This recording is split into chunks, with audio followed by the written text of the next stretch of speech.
Use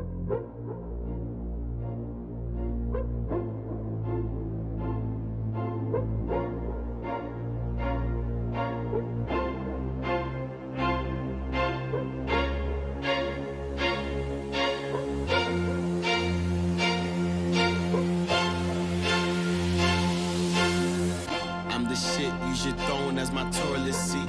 I demand the king's ransom for Nitemare. Week of Overwatch.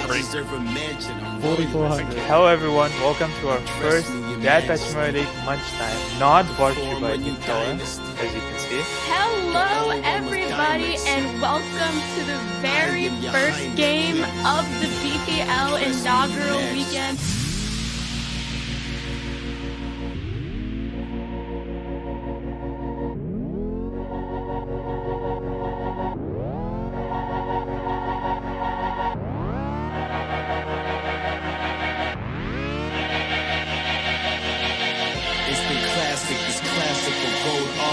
Urban blacksmith, blacklisted Mozart. He's such. He picked up 3, 4, 5. It's all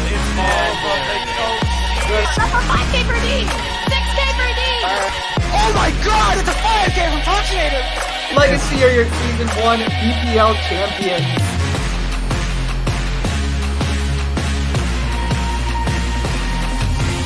Completely different. So all the oh my God, it's gonna fall lower. Laid out by Mr. C. Magnolia is waiting for the Blizzard first. Oh my God. Oh, no. Able to do it. Cat boys no longer, these are cat men.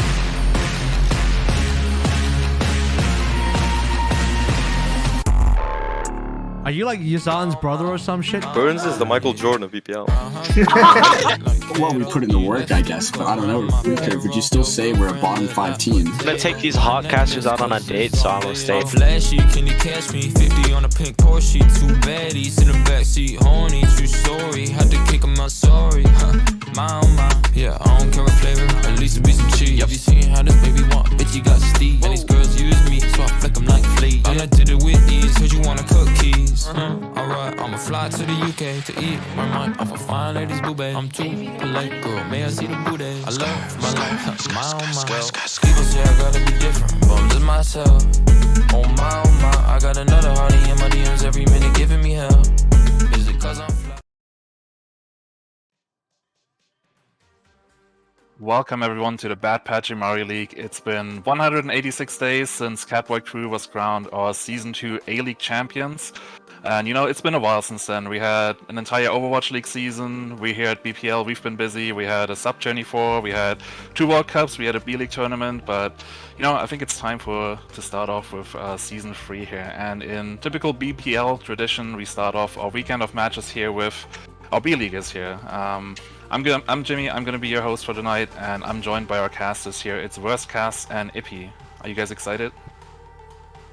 Yeah, definitely. I think like it's like I think the level of B League this year is so much higher than last year. Like it's not even gonna be really a comparison, you know? Like there's a lot of like what you would consider A-League players or like A-League players from last year that have come down to B-League because the level of A-League has moved up so high.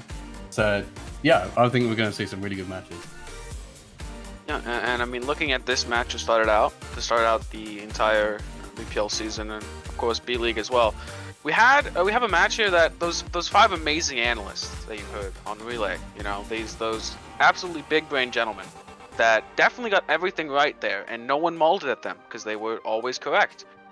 They have these 2 teams at those bottom 2 slots kind of fighting out. They even said verbatim that whoever lost this match would be the first one booted down to D tier into the Shadow Realm. So we get to see a team sent to the Shadow Realm, and honestly both of these teams should do pretty well there. Nitemare, obviously good with Shadows, and Heartbreakers, you know, based on that Ruination event, they also do good with Shadows. So either of them should thrive in that environment, I'd say. Yeah, so quick word before we get to this game, just to give everyone a little reminder on how B-League works this season. For those who have been watching BPL before, it's gonna sound pretty familiar. We have 8 teams here instead of 7 this time, but it's still a round-robin format, so we have 7 weeks of a regular season and then 2 weeks of a double elimination playoff bracket. Every match counts because you want to get those top 4 slots, because that determines basically if you're allowed to choose your own opponent for the playoffs. I think that's pretty important. But yeah, as you said, our first match tonight is going to be Nitemare versus Heartbreakers. Actually, of all the takes that we had on Relay before our broadcast started here, I think their take about where these teams place, I would kind of agree with them. I think both these teams, a lot of people are rating them pretty low in terms of like the power rankings for this B-League season. I would agree. I think Nitemare probably have a little bit more potential to go up, but I know a lot of people. I'm not saying a lot of nice things about Heartbreakers. I think they have the chance to win a couple games this season, but it's going to be tough for them because if we look at their roster, I'm not so sure about their draft. I feel like they picked up a lot of players for not a lot of money in comparison to some other teams, and I'm not exactly sure how this team is gonna like work together. What's your guys' thoughts on this? I mean, yeah. So like a lot of the Nitemare players have played in B League before. You've got Rain, Satby, Burns down there. We've got Pomku in there as well, which is gonna throw some interesting curveballs. But like, do you want an interesting curveball? Will those strategies really get you the wins versus the higher teams? Yeah, and I think Pomku is that standout player. Like, you look at Nitemare and go, man, having Pomku on this roster, like, that's something that like gives them some firepower, right? And then you look at other names and you see Burns, right? And I love Burns. Played with him. Yeah. Well, on BPL World Cup, he was the B team for Atlantic, who I played for.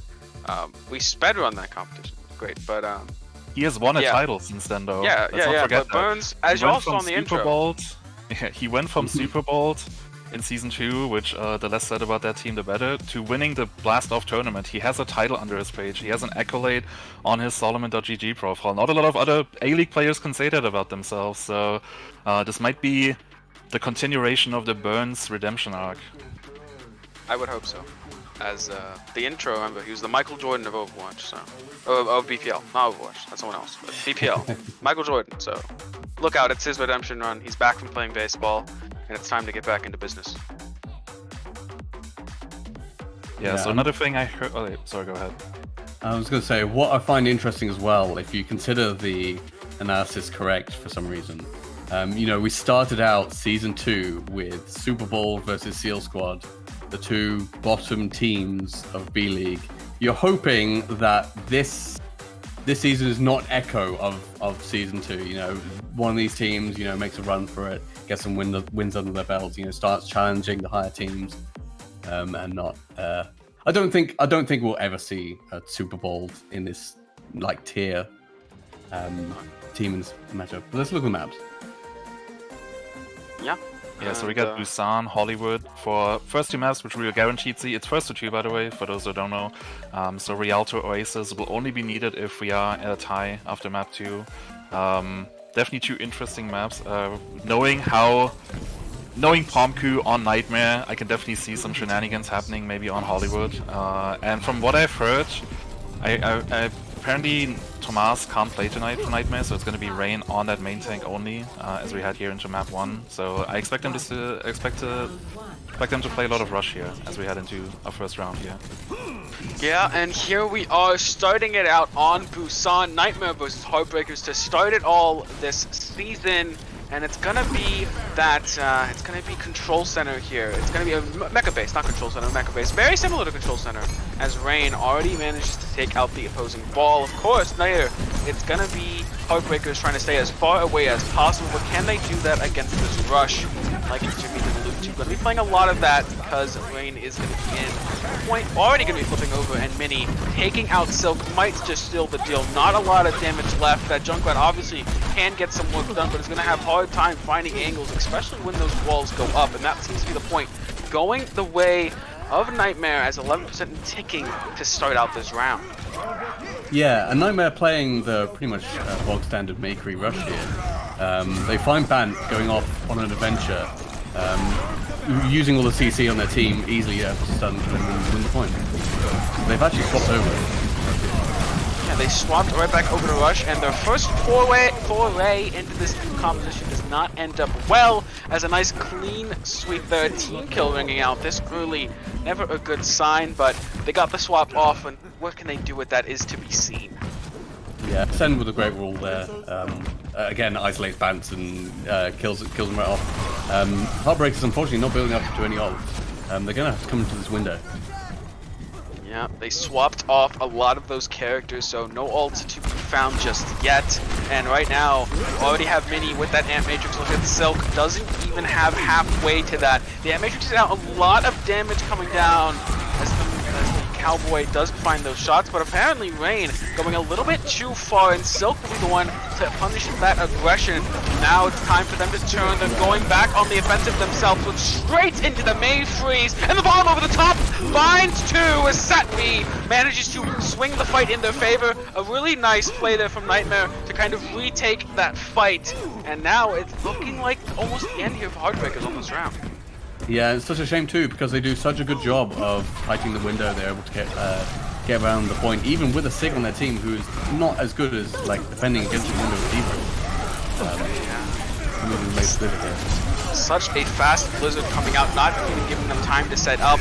I don't believe they threw out even a single ultimate this round, except for maybe Dragon Watch throwing out that Dragon. But I mean, in a single round of co-op, if you are only throwing out one ultimate, that does not bode well for you winning that round, and that's exactly what happened. There will be no round win just yet. Heartbreakers going down 1-0, but looking towards this next round, what can they kind of change up? They got a little bit stagnant after that comp swap, and we'll be downtown. Yeah, and you see Heartbreakers switching back onto the ball sig sort of poke comp.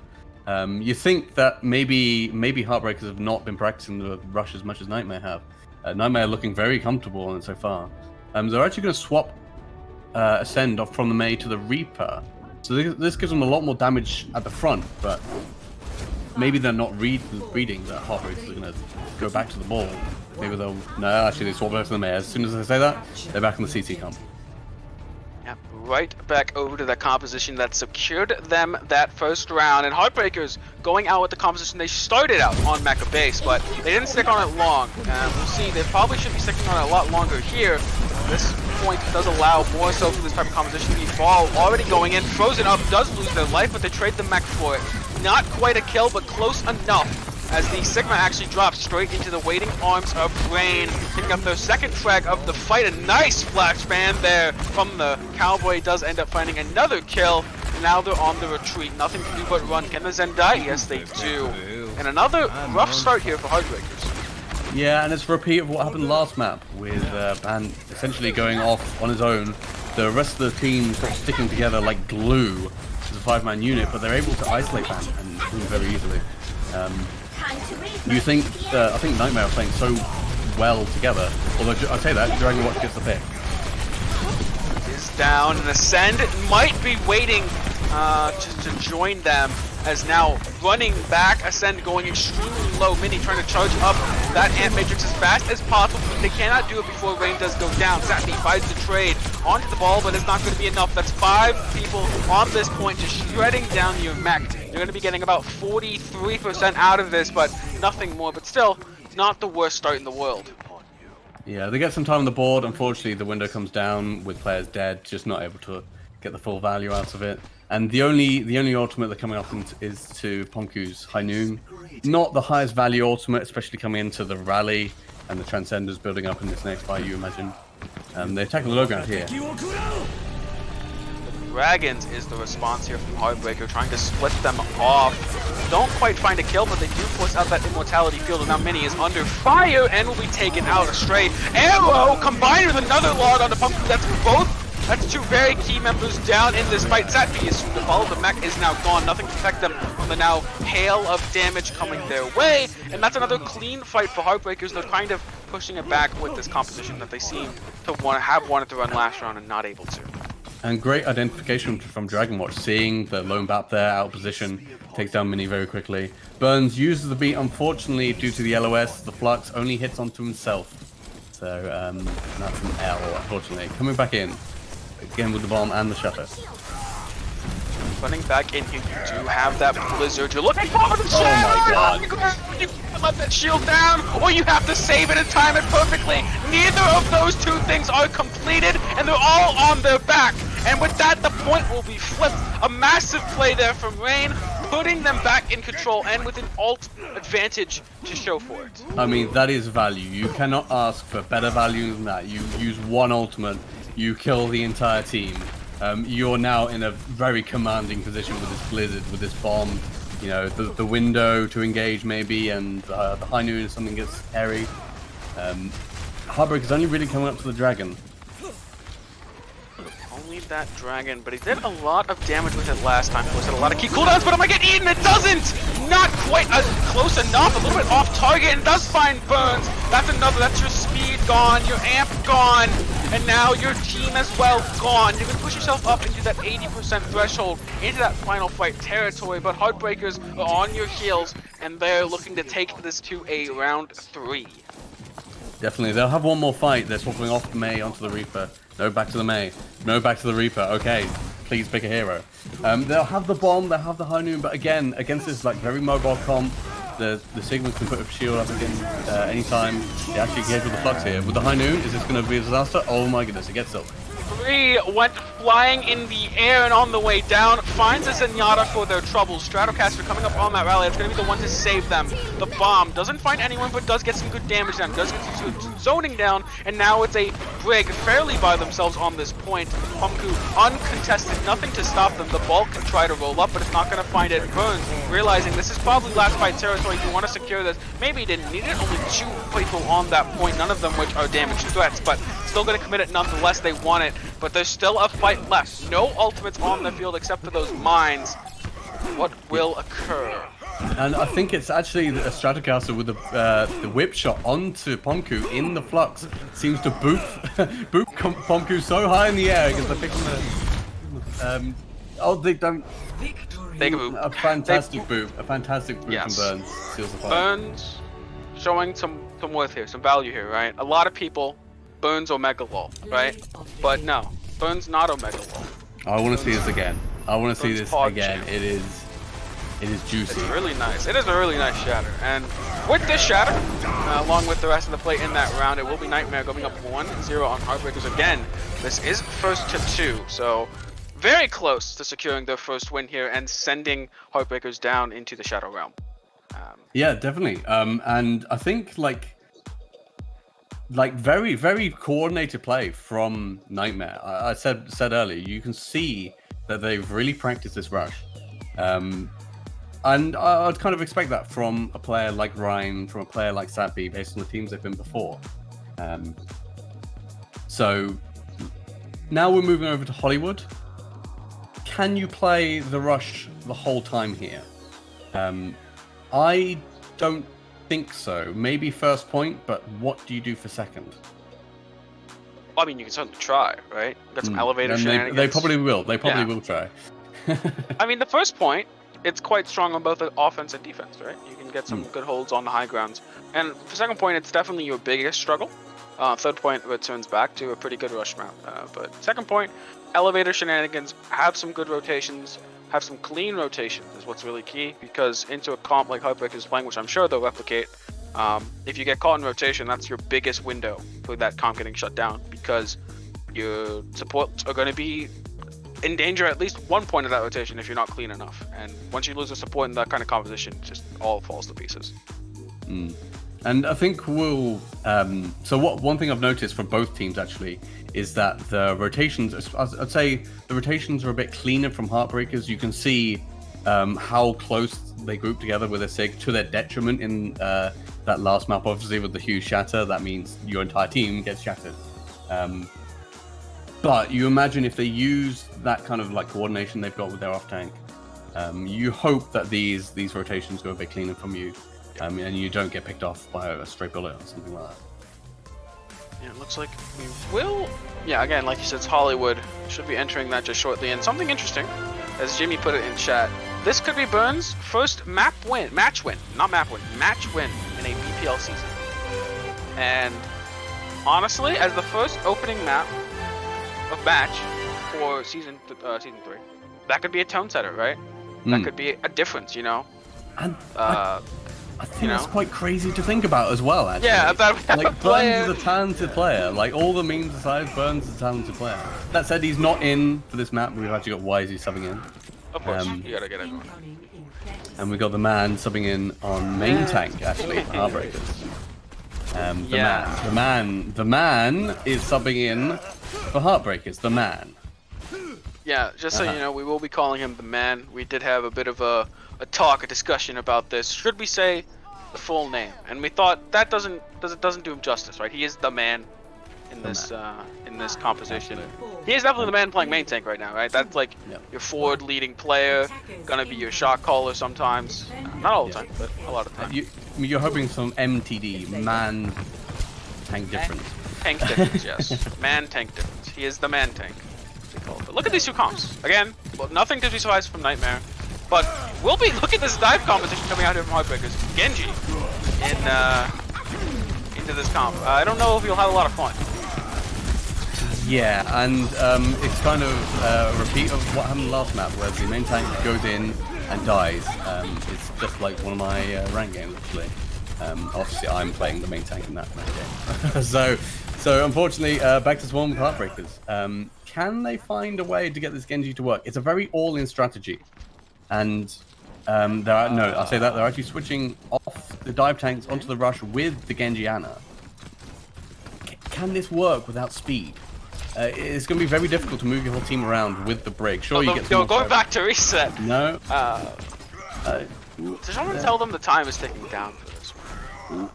You have to make decisions fast. Okay, this just reminds me of Mecha Base again, right? Okay, and they're sticking on the Genji though. This is interesting. Breaking my heart right now. And okay, so they actually managed to rotate back on the point.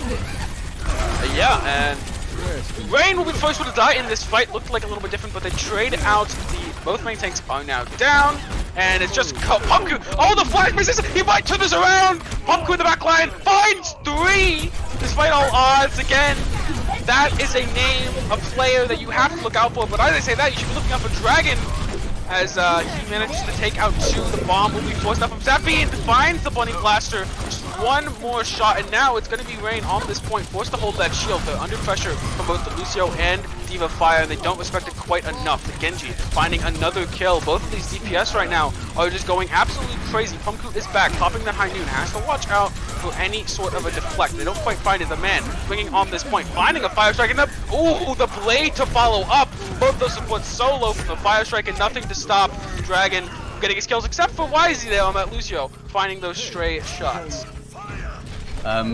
I couldn't think of a better fight to open up B-League yes. Season 3. Essentially, I think what that fight came down to was I wonder if the hastiness sort of played into that. They suddenly rushed to the point. You see Nitemare just not read the rotation fast enough. They actually kind of swap positions. So Nitemare in the defending position. Nitemare in the attacking position. They're actually sticking on the rush here. They've actually Ascend just managed to get a pick right off the start. Yeah, again, the Genji is definitely a question mark! That's a really nice shatter to stop the aggression! McMeme with the high noon to follow up! And there's just nothing you can do from this point. The beat is out, but there's not enough damage to find the kill. Silk picks up 2 DPS heads for himself, and they're pushing on through this second point. What looked like such a good fight for them, down a DPS, ends up them on their backs and back in spawn. I'm telling you, the man-tank difference, it really comes down to that. Rain not able to block the shatter, possibly ping. Rain is a UK-based player, so that might come into it. But look at these ults for Heartbreakers. Bomb, they've got the beat, they've got double support ults. This is going to be very hard for Nitemare to win without a fantastic pick. Inside, the best course of action here is to mirror the Genji. I'm not sure if I agree, but that is going to be Mini on the ground. Ascend, finishing off a couple of low health targets in the back, and maybe the Genji. Maybe I'm just a hater, you know? Maybe I'm just a doubter. but this Genji has provided a lot of value on both of these sides. It's both dead at the moment. Oh, Kron! You can't allow it to happen. Mini, the peel just isn't there. And I mean, now you have the BAP walking back. This could be bad if you don't get this BAP back fast enough. You have to go taxi. Yeah, this is going to give a lot of space to Heartbreakers. And if they're smart, if they go fast, they can actually just overrun the team that's still here. Ascend with a Genji pick. This just seems to be Genji Good Friday, it seems to be. Genji Friday. There's no alliteration there. It's not quite as funny. That's why I said Good Friday. Oh, Good Friday. Ah, I see. Yes, of course. The man going with an interesting pin there, but Rain still under pressure. The beat is out now. Stratocaster trying to find themselves back into this fight with some kind of a fortune. They don't quite find it just yet. Pumpku popping the high noon. Can they all stay out of LOS? They don't quite find it as the man tries to throw out a shatter to cancel at the last second, but they don't quite find it. And instead, going back to spawn. The blade is out, but not quite fast enough to pick up those kills. The beat is there to respond, and now it's just all up to this Cowboy to clean everything else up. Nice shots coming out, the flash as well, and a nice DM to keep Pumpku alive. They understand who carry is right now. It's gonna be these DPS, it's gonna be Pumpku, it's gonna be Ascend, and so far they've been doing a great job at it. Is that the bag on Kron for killing off Mini earlier in the previous fight? Maybe. So you got Rain coming back. They're all going to be back this time. They've got the Shatter, Bomb, and the Naked Blade. Unfortunately, they're running. Silk is running the Baptiste character, and you press E to really negate a lot of value from the blade. Classic of new Overwatch. Hey, you guys got this blade, this ultimate that was from 2016. Well, not any more useful by itself. Have to go with that nano, but doesn't quite find it. Again, Dragon Watch found quite a bit of value on that first point with their blade. Can Ascend copy it. Kind of looking the other way, looking for McMeme here, but the deflect is going to run out at the last second. Doesn't dash away to safety. The bomb does come out. Does find the man. The main tank is down on 4 HP. Gets back into that mech. The Diva will be demech as well in 20 seconds. Climbing down on this clock. Should be a cleanup here. YZ does die to a very late bomb. McMeme still on this high ground. Someone has to go touch him. Satby has to be paired up with maybe Ascend to go and chase them, but McMeme will actually do the job for them and jump down into their death. 4 seconds and not much time. Giving up space, it seems. They don't have the resources. Yeah, they pushed back in with the window. Like, they've lost too many members. They have to give space here. Are they able to use the window to the fullest extent? Dissipates. Beat him from Heartbreakers.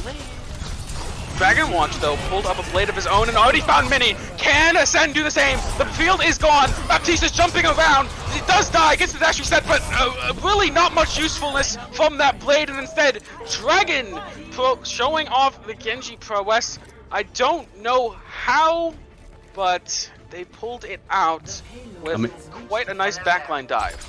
Yep, and this is supposed to be my job to work out how, and I don't know how either. So they give a lot of Heartbreakers have to command a lot of space. They have more members. They have the window. Nitemare just have to peel back with less members, and yep, just get run over by the Winston swap from the man. I think you see McMeme over to this Tracer as well. They're really leaving Headley to this dive, but unfortunately Dragon Watch good down.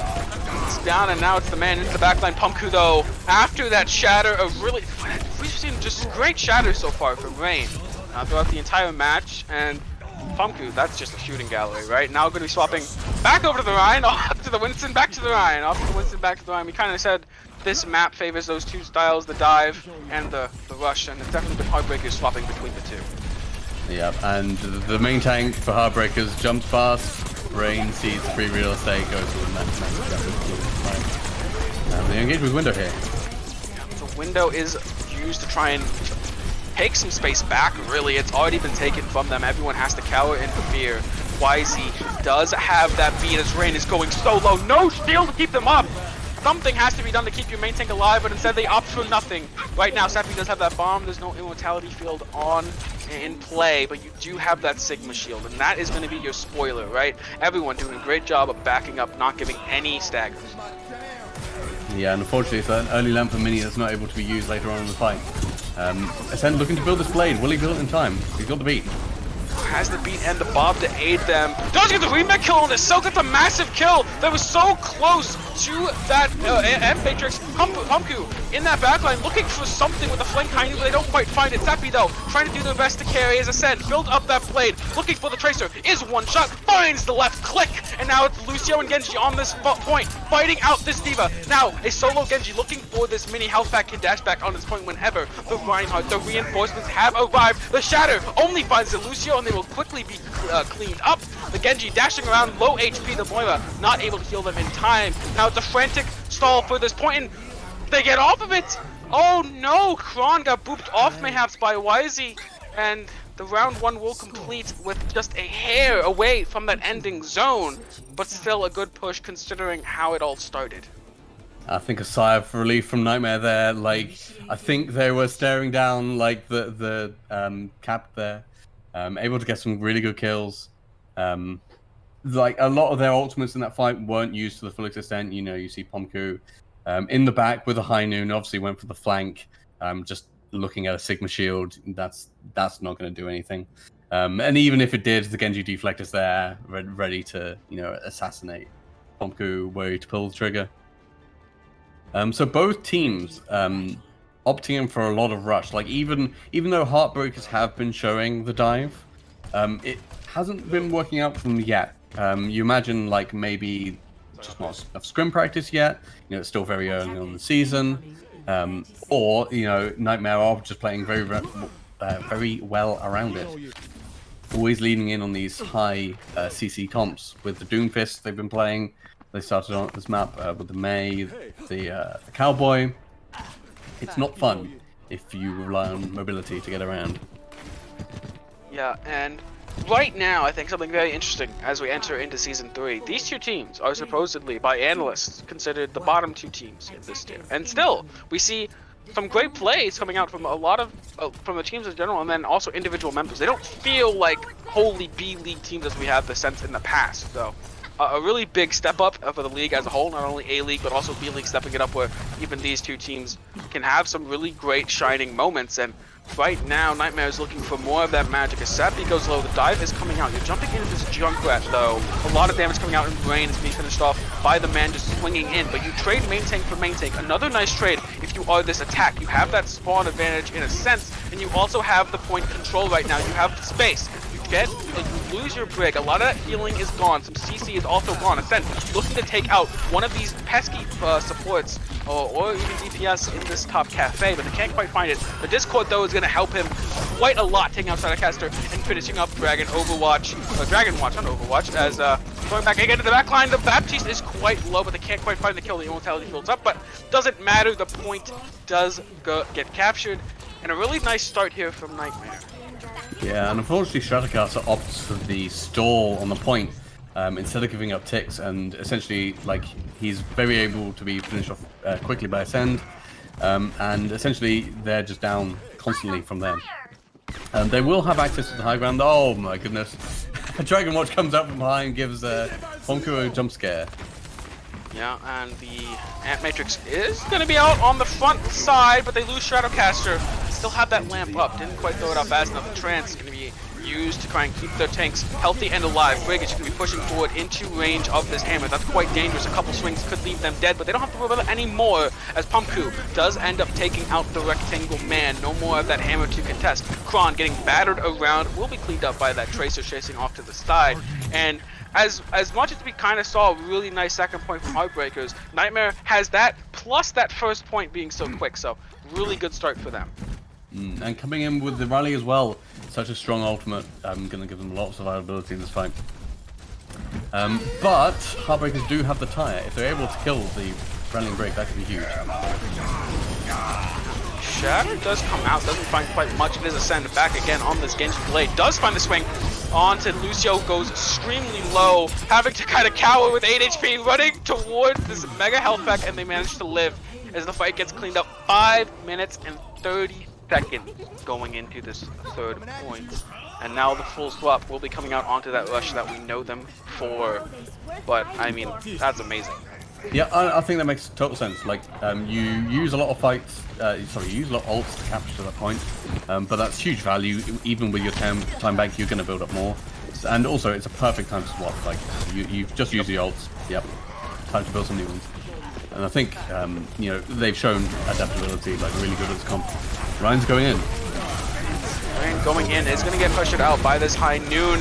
The shield does go down, but they don't lose anyone. And the bomb, I mean, that's so much damage on the enemy team, but you lose your Baptiste. Your resources for survival are now gone. But so is this Ryan's HP. The man is going so low. Will we get finished off by that Lucio? But Rain, I mean, you have no Baptiste to heal you up. Sappy takes out McMeem that was diving into that back line, but they cannot stop all four of them. And now the cleanup will go on, but still, you have a lot of time to work with here, a lot of time to build up ults, but don't waste too much of it. You still can get held here. Yeah, and I think it's a great bomb from Sap B to try and zone off the window. The window didn't get the fullest value it could have, but unfortunately, Mini still gets picked off, and once a lot of your healing's gone, you know, Rain can't be topped up to full health again. They're still quite low on ultimates, Nitemare here. Heartbreakers still an advantage. Yeah, and right now you're looking for any kind of angle. The shadow comes out. It's only Mini on their behind, really. As the counter shadow comes out, there's 3 on the ground, and Dragon is gone. Pumpku on the offside angle cannot get any help to keep them alive during that High Noon. Maybe a little bit of miscommunication is Rain. Also going extremely low. A clutch beat coming out from Wisey, but it doesn't manage to live. Managed to save Rain. They do end up dying. The pulse bomb pressures out the shields from both Sappi and Mini, and now back on the retreat. Despite some retreating picks, they just don't have the staying power. Yeah, and I think it's a fantastic shield from Kron there. Splits the beat. Only Wisey and Ascent got hit by that. Not able to save Rain. Really good play. But we're coming up to almost... they use a lot of ults in that fight, Heartbreakers do. Nitemare have the Blizzard. That is a fight-winning ultimate unless Kron has another huge player needs it. And looking at May, this Blizzard, such a strong ultimate, and Heartbreakers playing so clumped together right now. As Rain pressing forward, just shattered that last fight, already has another one, by the way. And the man is on his backside, and Zappy finds the bomb, but Kron with a off-tank ultimate differential there, finding 2 and so much more damage. And now Nitemare on the back foot once again. Luckily though, Ascend hasn't popped that Blizzard yet, and Heartbreakers is running on fumes. Yeah, absolutely. Great flux from Kron there. Again, another huge player. I said that if he doesn't eat the Blizzard, well, he can just flux the entire team, I suppose. Sapbi, unfortunately, still out of mech here. Is going to have to spend some time building that up, nowhere to reset and jump off the map. And they actually opt to fight here with Sapbi out of mech. This could be a big advantage for Heartbreakers, able to build up some of these ultimates. You're playing so slow right now, waiting for something, but you're going to give them time to build up that beat, build up that amp matrix. You're waiting for that remake. Obviously, you have to wait for that remake, but still, it just hurts so much knowing that the enemy supports are getting a lot off of this. And now you're backing up even further because of this amp matrix. You just don't, I don't know, you had started this at 5 minutes 30 seconds. You're looking at 1 minute 45. You just don't have the time. It will be a miraculous hold if Heartbreakers are able to do it. And 5 minutes on Hollywood Sea. And then really wants to pop this Blizzard, and there it goes. There it is, finally out-timed right after the opposing beat, but I mean, you just don't have any follow-up right now, and now you're in very big danger of losing this map. You were poised so well to take this third point. 5 minutes and 30 seconds, a clean comp swap, and now, I mean, look at it. That was deflected, wasn't it? Heartbreakers, that was a Heartbreakers Blizzard. Was it not red? Am I seeing things? Am I colorblind? I think it was red. I believe it was red. That I think they just killed him through it. Back-to-back clutch plays. It's coming up to last fight. Heartbreakers with the ult advantage. If they win this, it will be incredible. In the air, so much damage, and not forcing out that lamp. That's pretty greedy, trying to keep that lamp right there. 2 on the ground, the beat to follow up. Support ult might just make the difference here. Rain crunches Kron, and despite them leaking 5 minutes basically, I don't want to say too much, Dragon finds 2! Oh no! Mistol will be coming out. The Tracer has the recall. Gonna be trying to stall this out as long as possible. The contest comes in. You have to clean this up really fast. The spawns are not on your side. I was gonna say they take this after leaking 5 minutes, but that might not even be the case. The counter ultimates are now up. Just that Ant Matrix. The bomb in the back has to be huge. And Good finds 2 with High Noon, aided by Satbee's beat, and also possibly a boop. Does net them 2 more kills in this fight. 2 more people having to wait 10 plus seconds to come back into this fight, and now the cleanup is in full force. The focus fire is there. Rain is swinging his hammer as wildly as possible, and they have now secured Burns his first match win in BPL, as well as Nitemare's first win, sending Heartbreakers to the shadow realm of D tier in those analyst eyes. And man, oh man, they clutched it up at the end. It was looking scary. It was looking really scary. And I think their namesake is very accurate. I think I would be absolutely heartbroken to lose that point after so many clutch plays from Kron. Really well played from both teams. Unfortunately for Heartbreakers, Nitemare able to edge it out right at the very end. So a clutch high noon from Pomku seals the deal really, and turns that fight from what was you've got to kill the staggers as quickly as possible, they're coming in much faster than you, to now you have the spawn advantage, your spawns are coming back. Excellent play. Welcome back, Jimmy. Hello. Yeah, I think in fairness to Burns, I believe, I looked it up during this match, I think he did win a couple matches in Season 1 on Eagle Gaming 2, another illustrious team that I think a lot of people should probably not remember, but at least since the Super Bowl days, he has now won his first match here in BPL, so congrats to him, congrats to everyone on Nitemare, that was a really good showing from them. And Heartbreakers, I believe both teams have kind of shown that people should not sleep on them too much. I think Heartbreakers had a pretty good performance here on Hollywood. It just wasn't enough at the end, sadly. Yeah, definitely. I think it's also quite early days, right? I think it's early days when your dies to a baby diva, getting staggered. That's it. That's the you've seen that gif of hybrid play at some point, tries to stun a Mei in a pro game and misses 6 shots. It's sometimes you just miss the easy shots, sometimes you just miss the easy shots. So unfortunate. I'm also pretty sure, I don't think we have stats for that, but I want to say Sadby is the player in all of BPL, all the tournaments that we had since Diva has gotten her remake changed to be deadly. I'm pretty sure they're the player with the most remake kills that we had in BPL. They just get 6 remake kills per map. It's insane. I don't know how they do it. Maybe they can tell us. I don't know, but yeah, it was a pretty fun match, definitely. Would you rate? We had the tier list here on our Relay podcast earlier, and I'm pretty sure they put Nitemare in C tier. Would you put them up a tier after this win, or would you say they still have to prove themselves? I would go with we haven't seen the other teams yet. It's too early to try and move people up tiers. Mayhaps it does turn out Nitemare is a really good team, and maybe this loss doesn't reflect that badly on Heartbreakers, right? But at least for now, you can't really start moving that tier list until we see more teams play throughout the day, and then obviously in the upcoming weeks.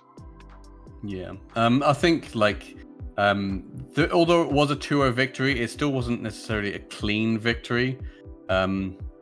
Really, the part that Nitemare looked at best was the Busan mecha base, where they were able to pretty much dismantle Heartbreakers comp immediately. But you saw ever since they went to downtown, Heartbreakers were, pushing them a bit. And it really, the win on Hollywood there as well came down to some clutch plays. So if you're going to do a tier list like that, at least to me personally, it makes sense that if you're in a different tier, you somehow outclass the tier below you or something like that.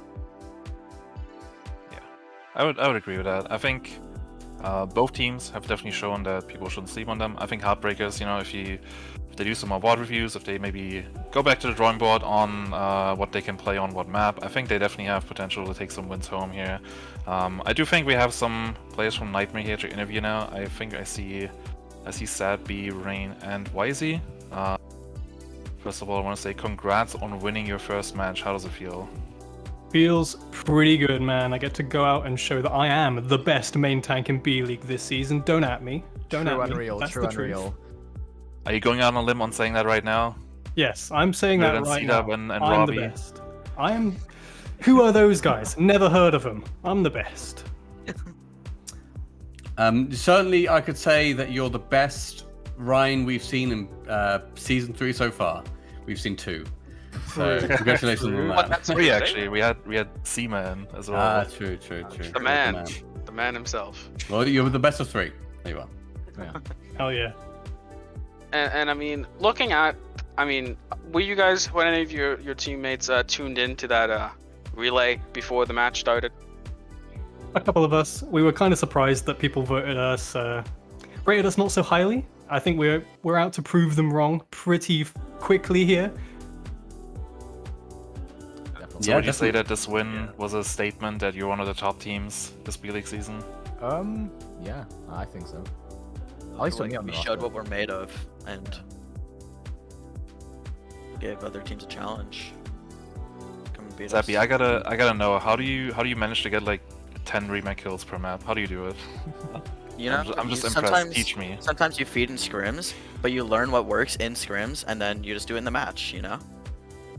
Like, you know, Rain and YZ have seen me feed in scrims trying to get remake kills. Too much. Now I know what works. So many times. I'd have to go, Satby, don't do that. We're not doing that. But he's around the corner. Literally in the warm-up match before this, on Rialto, he was gonna go for a remake kill, and I was just like, please play properly. Like, I literally asked him to straight up. Yeah, well, Satby played well today. Like, it was great bombs. I always expect great bombs from Satby. Great remake kills. I don't expect great remake kills from Satby, but maybe I should. So very well played. Thank you. Thank you. So I guess my last question here would be, how does it feel to play with the legendary Burns the Fourth, and how does it feel to get him his first win since the Super Bowl days? How does it feel to like bring him salvation here and finally give him a win? It's an honor, isn't it? I'm determined to make him back-to-back Blastoff and Season 3 B-League champion. Agreed. We will do it. You know, I don't know if he's just improved a lot since the Super Bowl days, but honestly, he plays perfectly fine when he's in, and I don't even notice that there's a difference, honestly, because he listens to my calls, and then we just do stuff, and then it works, and then we win. And it's pretty easy, honestly. Yeah. Agreed. Until your pap gets pistoled by a deep. Yes, unfortunately, until that happens. Yeah, no, very good. Very clutch plays, like both sides as well. We were saying, classes it went back and forth a lot. So yeah, I think, you know, if you're aiming to get Burns, you know, the back-to-back victory, I mean, a win first match, absolutely on path. Hey, it So would very well technically done. be a back-to-back victory for me too, because I won BPL Season 2. That is true. Yeah, YZ is an A-League champion. I'm an A-League How did you champion. manage to get him on your team? Well, That's basically, crazy. the story is basically that I have a 0% win rate in the 3 matches that I played, but I still was on the roster, so I technically am an A-League champion, but I'm technically not. Ah, it's who are you? Yeah. Bench rider. Yeah. I'm a bench rider, I know how that yeah, feels. I know how that basically. feels. Hey, win's a win. Doesn't And matter. I'm now if you play. off-rolling onto main support. Yeah. We got a bit creative with YZ. Parasite, you're off-rolling. Yeah, definitely some star power on that team. Well, I'm gonna thank you guys for coming here. Congrats on getting your first win, and hope to see many more from you guys. Thank you. See you later. See you later. Alright, and I think that's gonna do it for our first match here. Quick 2-0 for Nitemare, but it was a little bit closer at the end than it looked, than the score maybe shows. So a good show, or a good or like maybe a good omen of what's to come here in this B-League season here in Season 3. So we can see our standings here. Of course, with that, Nitemare moved to number 1, though that might change tonight. We will see. I think next up we're gonna have the Hayden Overwatch team, a branding I personally really love, going up against 7-piece Chicken's legendary Redemption Run, bringing back the 6-piece branding here. I'm personally very excited for that match. So that's gonna come up next. I'm gonna say thank you to Worst and Ippy for casting this match. Also, thanks Ippy for jumping in last second here. So you did really well. Thank you very much. We're gonna be back right after this. You and I till the end.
Well, it's gotta be that way with me.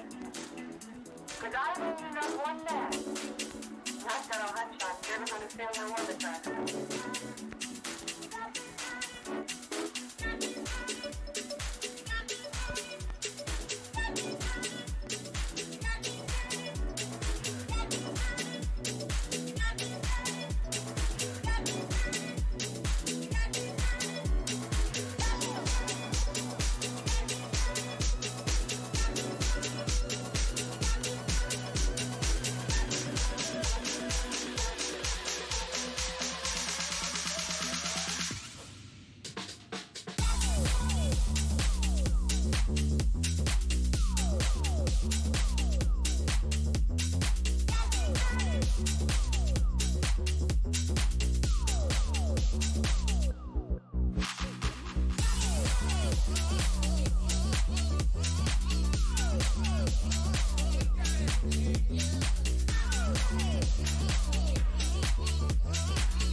Hello.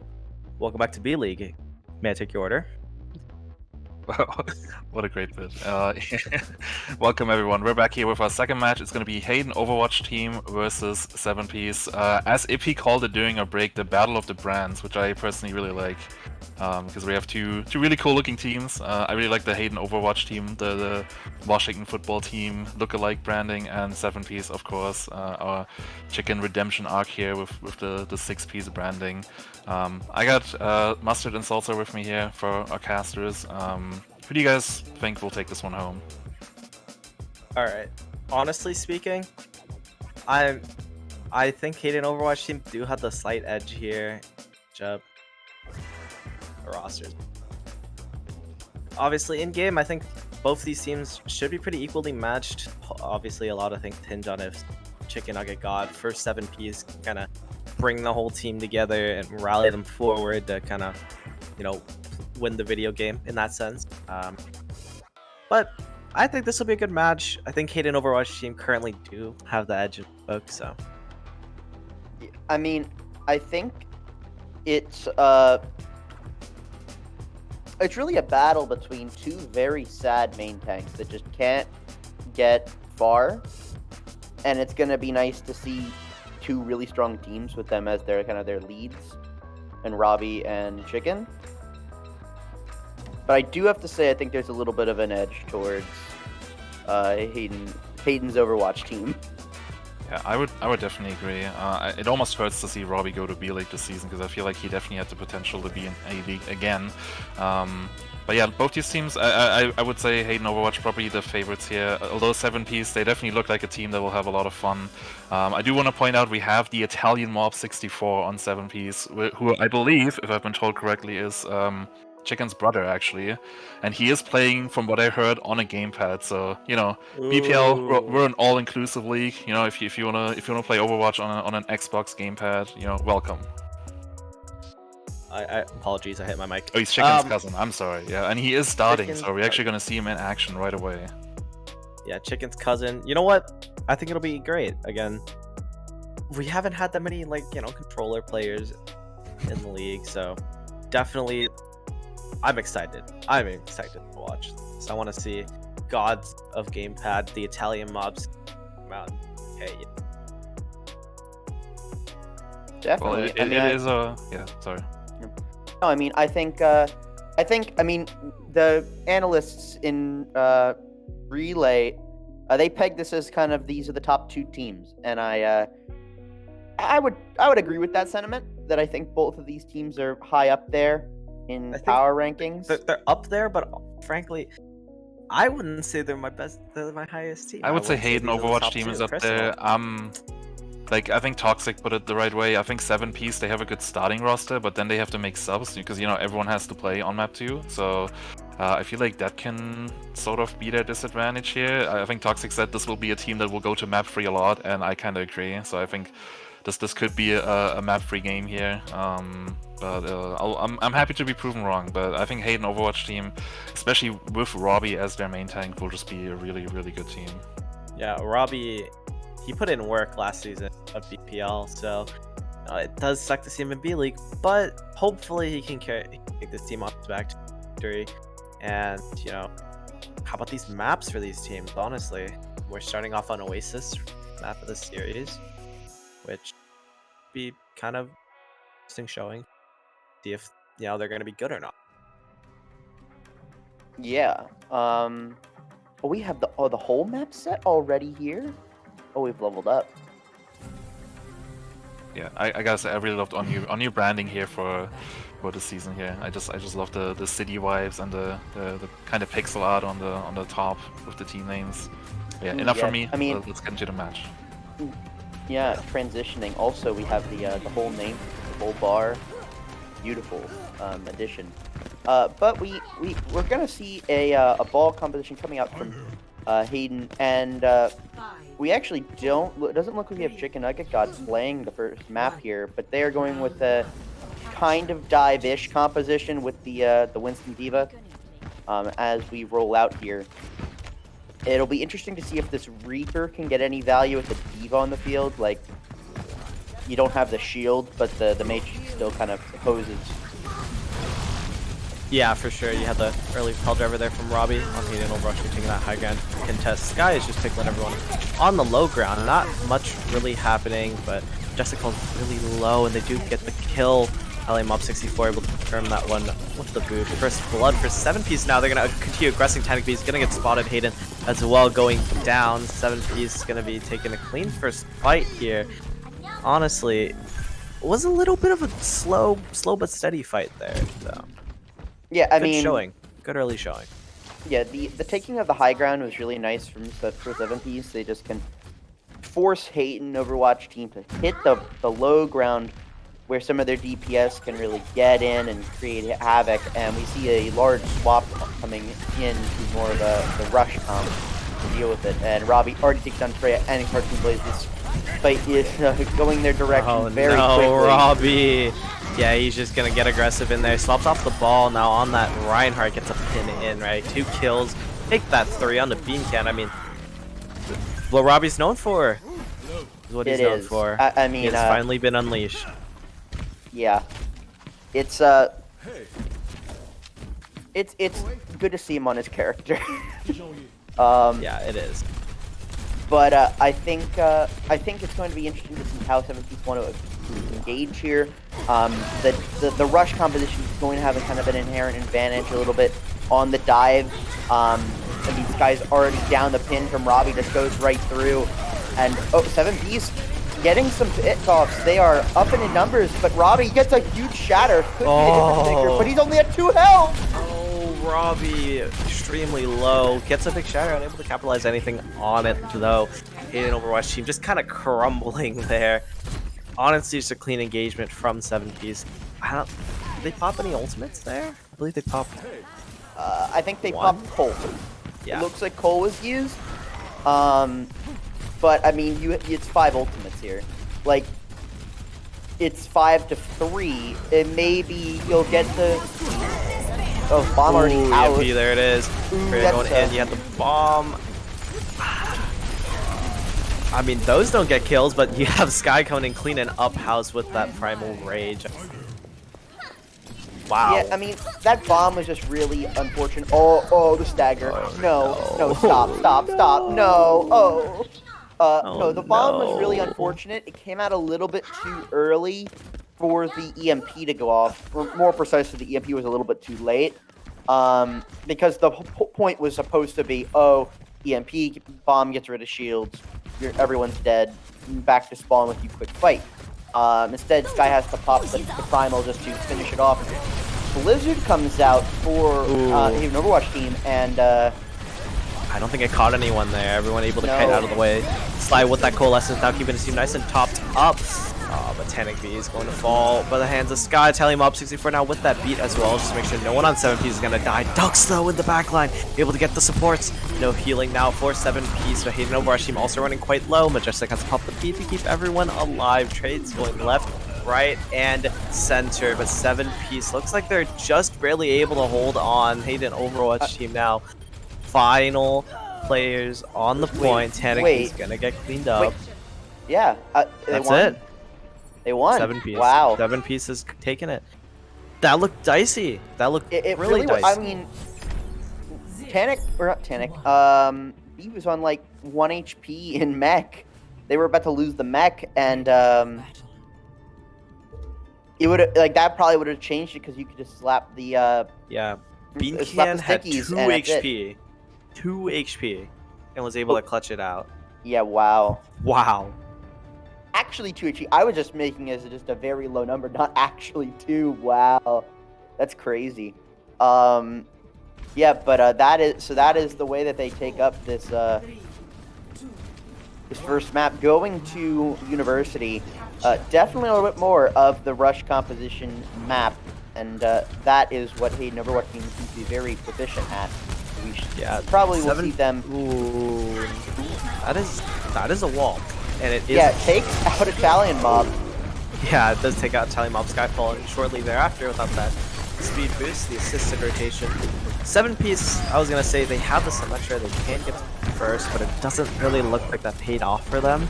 It just looks like, you know, some unlucky positioning. Hey, no rush team. Nice wall from Tanic B, able to just get in there and they take first fight.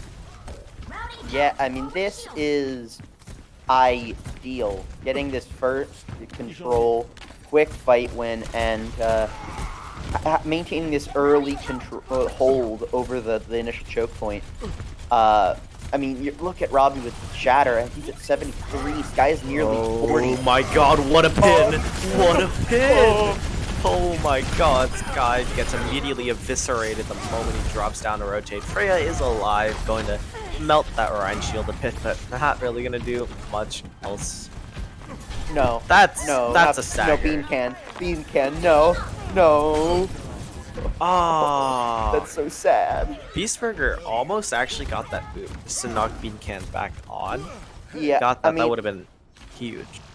It wouldn't have been huge, but also just at least getting the ultimate charge from the boot, like just getting that little bit of extra ultimate charge from the knockoff, is at least something to be happy about. There Window comes out, and you immediately see the rotation. Yeah, they're just gonna leave. I agree. I see the window. I want to leave as well. 7-piece are trying to surround Hayden Overwatch team right now. Looks like they are behind the man in front of them at the same time. The bomb comes out from Beancan. It's gonna kill Majestic. I don't think he gets the beat off. That is textbook Ajax right there. 7-piece coming up 1 more kills though. Beastburger forced to use the self-destruct to remech. Looks like he's going to be able to take out Sly, but gives up his life for it. Cartoon Blaze now has the Death Blossom. Does he need to pop it? Doesn't look like. I mean, that was kind of the textbook definition of tragic. That was a tragedy. That was a tragedy. You never want to see an Ajax beat. I really didn't want to see it in day 1 of B League, I will be honest. That hurt. Oh, the shatter from Sky. Yeah, Sky, big shatter going in there. Yep, Cartoon Blaze trying to follow it up, but I don't think much is going to happen. Doug's though, going to come up big, he's going to get 2. But, but he trades out 4 members of his own team, just for the crumb of Death Blossom. Beastburger now staggered on the 7-piece hold on, and honestly, Bank, not looking too hot for either of these teams right now. I mean, definitely not, but you do have this beat coming up from Italian Mob, and that's going to be the key difference makers. Can they use that effectively, potentially to win this fight? There's a guy rushing in before Hayden gets this window, and they might be able to take a more of a holding stance. Sky getting actually kind of close to this shatter now. Grounded up quite quickly. He's in an aggressive position. Looks like he's going to retreat the window now from Hayden to engage. Italian Mob's going to drop the beat, just keep his team alive. Sky with another massive shatter. Tanic B, Beastburger both down and out for the count. And Sky just continues to walk forward. Key to pick up kills. Hayden Overwatch team now they're scrambling, and we're nearing the last fight here. Absolutely. I mean, the beat from Italian Mob was so helpful right before the window came out, using Tanic, the wall, trying to take protection and not get Ajax, and right the moment it went down, the beat went off. So everyone still got the protection, and he was protected the entire time. Ooh, a shatter now from Robbie. Looks like Tanic B also going to follow it up with a Blizzard. Freya's going to be the first to fall. Ducks claiming that kill. Beastburger and Tanic B coming up big as well. Looks like Hayden Overwatch Team, they're just going to continue aggressing. They're going to kill the rest of 7-piece. They're able to flip the point. The 7-piece have just enough time to get a touch, but I don't think they're going to get a clean fight here. Absolutely not. I mean, the only positive thing for them is that Mr. Beastburger wasn't getting staggered. If that was the case, this fight be over. Oh, but Beancan immediately has to use the bomb. Can't get back in. Oh, Majestic goes down. Majestic, no. But Beastburger coming up big as well. He gets the remake kill even onto Freya. Def also now from Ducks just to seal the deal. And Beam, kill, gongs, ring, objective secured. Hayden Overwatch Team tie up Oasis. Now this is going to be a very close match. Absolutely. I mean, the moment Majestic died, that could have been tragedy, but thankfully Crisis was avoided. Luckily, Crisis there. And now we have back towards the dive composition for the Overwatch team. The 7-piece running on this Winston comp that won them the first round. Will it bring them to success again? I mean, I would tend to think that it probably would be the case. I think that Gardens is more similar to City Center than University is. Oh yeah. But we'll see. You never Both know. these teams, you know, they have this sort of some form of dive. 7-piece right now going on the 6-man composition, but Hayden Overwatch seems to have a read on him. Robbie with that early kill, nice knockoff onto Sly. So 7-piece already down a support. Tanic B just rains rockets from the sky. Honestly, Hayden Overwatch team's got a good read on a comp from 7-piece. Said to run 6th man, so they're just gonna counter. yeah, I mean, the Pharah here is actually a really smart pick. You do see, you get to rain these rockets in from above without really any penalty, because they don't have a proper hit scan to do that long range damage like a McCree, and that is a big difficulty here. Beacon being slapped, that's not good. Mob getting taken down as Christian Blaze. This fight might just be over, but yeah. Uh-oh. Tanic B tried. He gets a 2K with the barrage, but you know, Hayden Overwatch team really just hemorrhaging players. You have no supports. You have Beastburgers just looking to get some percentage on the point. Robbie, sideline, did get picked really early. Mad unlucky from I mean, Robbie.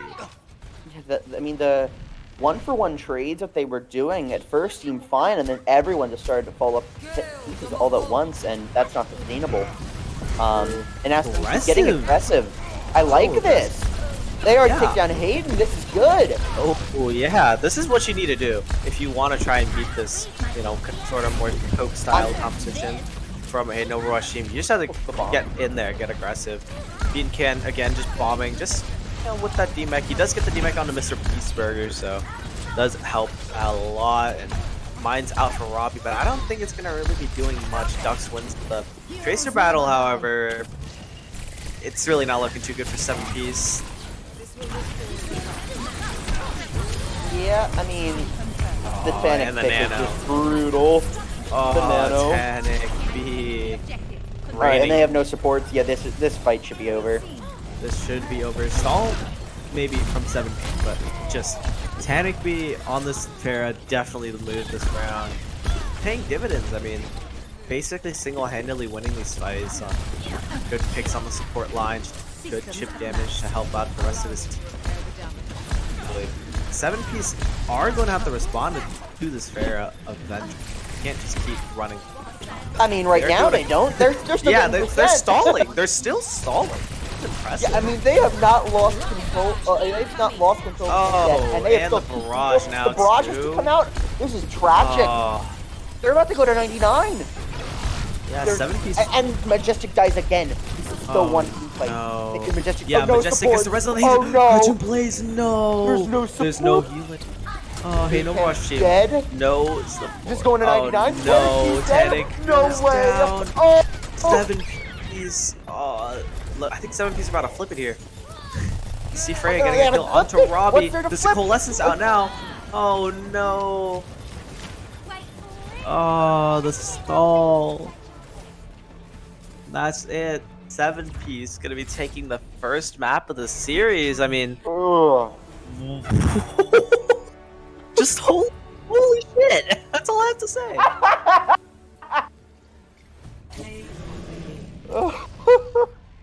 I've missed B-League a lot. That's just the classic B-League stall of the century right there. I mean, wow is really all I have to say. That was just sheer and utter just... I'm just at a loss for words. I'm just at a loss for words right now. You're at such a loss for words, you've also lost your camera. Yeah. Back. What a map. No, what a map. Alright. Where do we go from here? 7 piece is gonna get some of their swaps in. They're going to have Chicken Nugget God probably come in if he's at least available to play. Should be. And the map's gonna be Blizzard World. Yeah, Blizzard World is So- the next step. Honestly, I think it's another 6-man situation on Blizzard World. I think that if they want to run the rush comp on like first point, that's fine, and you can keep that going to parts of second, maybe even third if it keeps working. Once you hit there, I think the 6-man has a lot more to give you. So I think it's going to be, can they play around that? If they can, if Hayden Overwatch team cannot, this match is over. It is a 2-0. Yeah, But I don't know about it. See, the thing about So Blizzard World it's is that hard. you can run a lot of things on Blizzard World. I've seen you can run dive, I've seen shield, I've seen people try rush, 6-man. Like, especially with the way Blizzard World is designed, you have a lot of opportunity to run all sorts of comps on Blizzard World. So, honestly, I think what's likely is probably going to be just a multitude of different compositions ran from both the teams. 7 piece, they'll have been looking really strong on their 6-man, so likely they are going to continue running that onto Blizzard World, but we'll see what Hayden Overwatch does spawn. Yeah.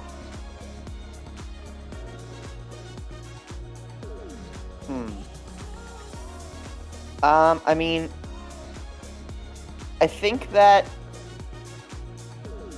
you're going to have to make some concessions, especially after that map, in regards to, what are we willing to run?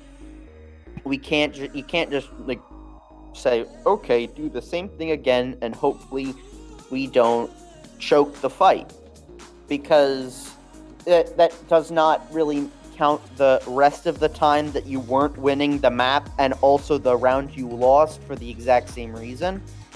Yeah, So, I mean, I think Hayden Overwatch team didn't have enough focus fire there on that last fight. Allowed 7 pieces to stall for like 20 years. I mean, that is fundamentally the one problem with Kafara, is that you're going to be doing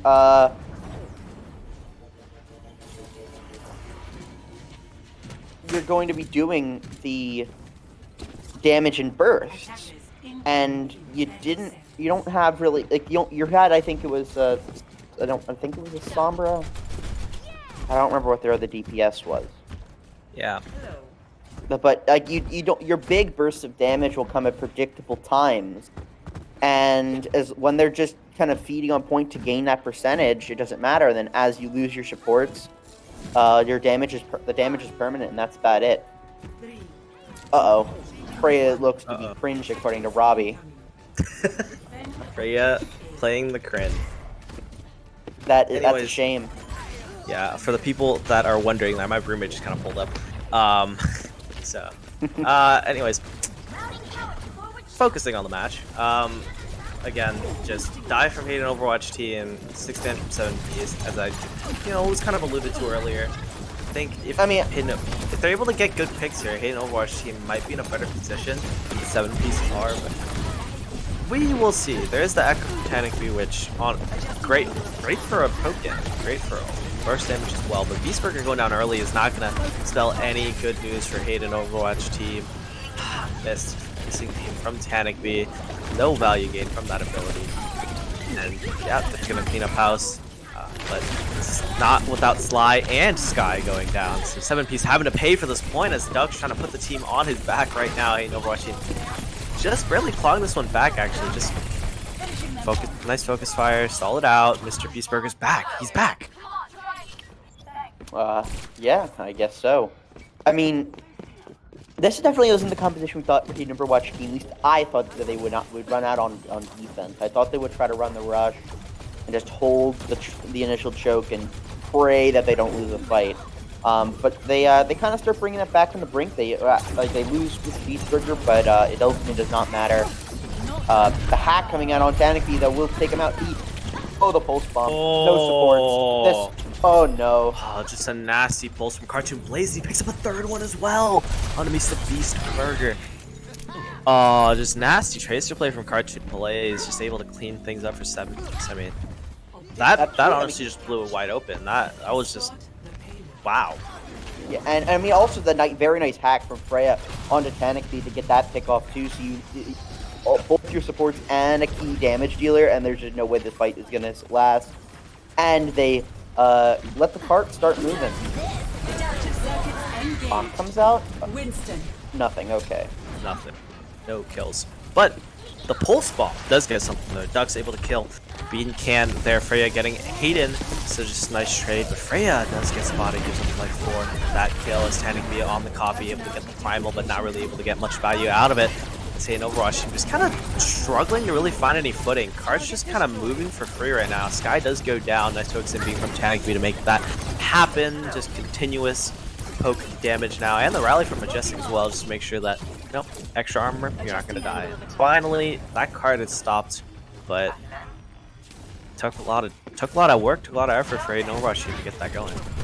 Absolutely, and this EMP is coming out soon, and this composition does not have a great way to deal with that, other than please Majestic bash the Sombra while they are using EMP. So or Tanakby grinds up the copies Lucio, then gets B, and then uses B after it comes out, but also doesn't get hacked. EMP comes out, gets 3 tank, DPS, and a support, but no kills. No kills come out. But Robbie's Chicken down, but that's just a manual hack. Yeah, Chicken Nugget God having to invest a beat on top of his own team's EMP. They're not necessarily something you want to do, and now the Nano onto Tanakby. Hopefully he can make some things happen here as the pulse from Cartoon Blaze goes out, able to demech Beastburger, but he does just self-destruct, able to take out Bean Can out of mech. But Sky's in your backline. You got Hayden. You have the supports for Hayden Overwatch team right now. Tanakby is once again just farming, looking to put the team on his back right now. Respawn's coming in now for the Overwatch team, and it looks like for the time being they might be able to hold on, but that's not a good pick. Yeah, where are my supports? That's what I'm asking if I'm Tanakby. Just like so true. Nothing. Just like actually was just getting drained by Sly and no support coming anywhere near him. That's so sad. There's the duplicate early now. Tanakby copying the Winston. Hopefully can get a kill on it this time around, because he is just kind of playing chase the team. Nice stick from Ducks, able to deny any value. For that coalescence from Sly in the rally as well now from Majestic, just to kind of put the cherry on top on this fight as Hayden picks up 2 kills for himself here, and Hayden Overwatch team should stabilize despite Ducks going down late. Beancan's gonna get staggered. Yeah, I mean, that's ideal if you're an Overwatch team. You really need the time here. Is Beancan? No, he's just gonna swapping to spawn. Sigma. Oh, swapping. Yeah, no, he's swapping in spawn. Yeah. Did he bomb recently? Maybe? Anyways, just let's move on. Yeah, I mean, either way, it's the correct play. This EMPS is like pretty big here, though. Bombs come out from Robbie. Manual hack comes Good manual hack coming in. I mean, he does get the mines off. I don't, it does shut off a lot of space. Guy does get a kill on the Tank B early, so. Not can at very low health. Sign. Oh, get them all. Oh, 4-man EMP and Hayden going down. That you're just not gonna be able to survive, and they're gonna roll this card in. But with the defender spawns being so close, they should get another defense. I mean, it depends. It's gonna be very close. Robbie has to switch over to Winston to get some staying power on this point. Otherwise you wouldn't be able to contest it. The pulse just whiffs. Oh, but still gets Hayden somehow. Oh no! Cartoon Blaze getting a nice kill onto Hayden, but it is traded out immediately. Chicken Nugget guy going down just 1% from beat as well, and the Diva copy from Canopy should create a lot of space with that self-destruct, but he does get hacked. He's not gonna be able to use that self-destruct from the copy. He's gonna get popped out of it immediately. Ducks gets a kill on the Cartoon Blaze, but he's gonna pay a lot for it. Canopy going down at long last. That full swamp does get the DMAC from Bean Can, so it does force Chicken Nugget God to use that beat, and overtime is now ticking down. Hayden Overwatch team just trying to hold on here, but I don't think they're gonna have enough staying power, enough fighting power in the remake kill onto Robbie. And yep, that's the point. It's gonna get caps now, but both teams had to invest a lot for that. Yeah, I mean, it was a lot, but you don't care if you're 7-piece. That's a fine investment. Just getting to second is so critical.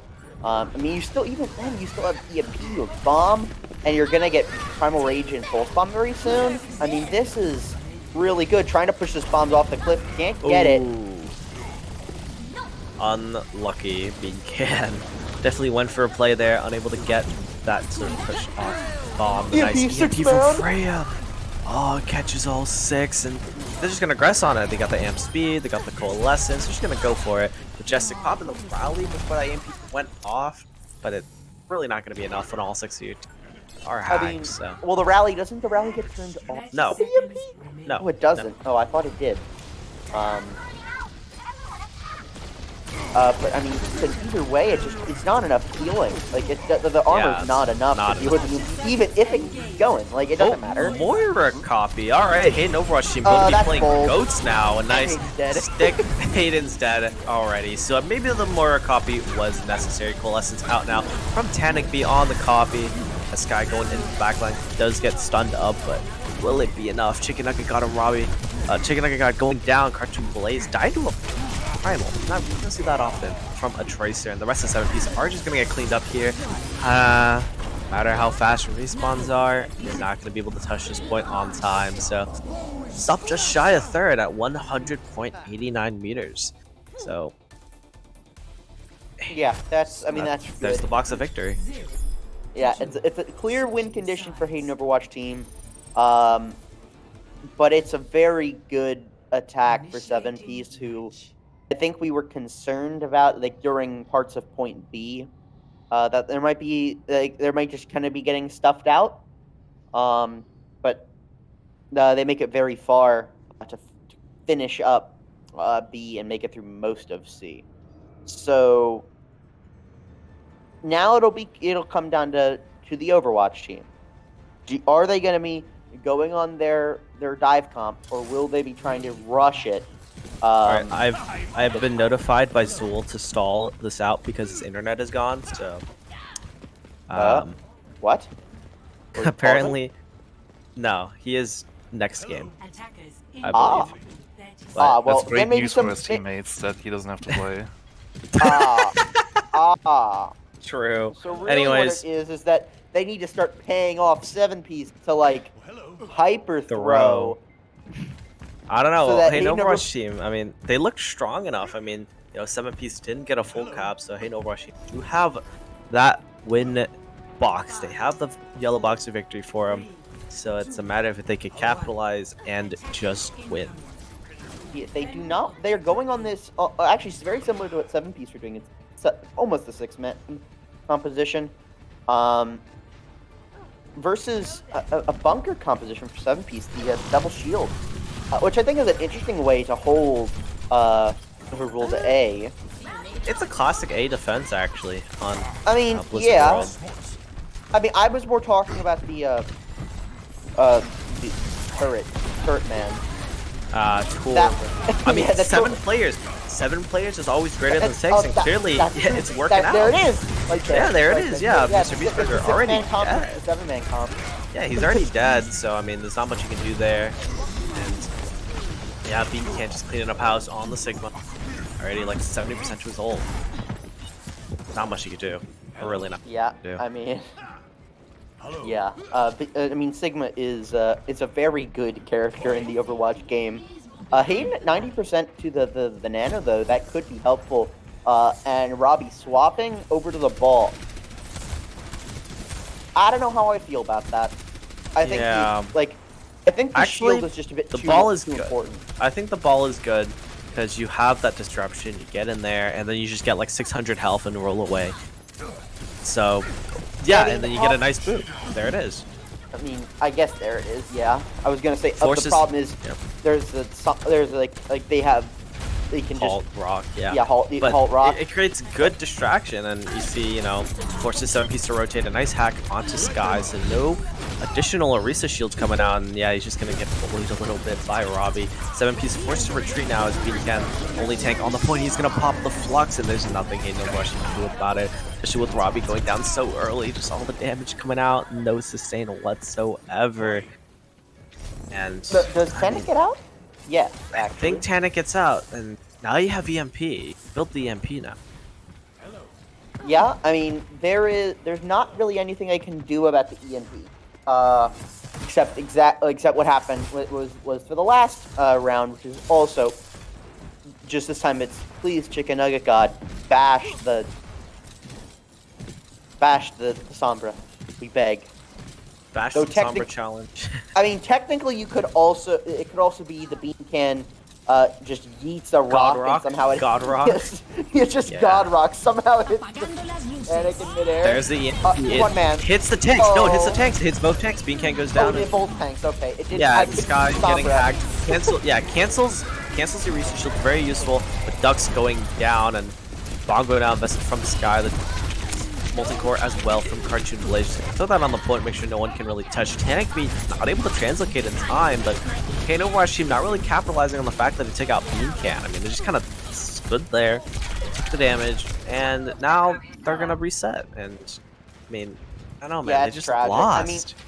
I mean, part of the problem really there is like, I mean, this is the big thing about double shield. There is another shield with a big damage dealer right there.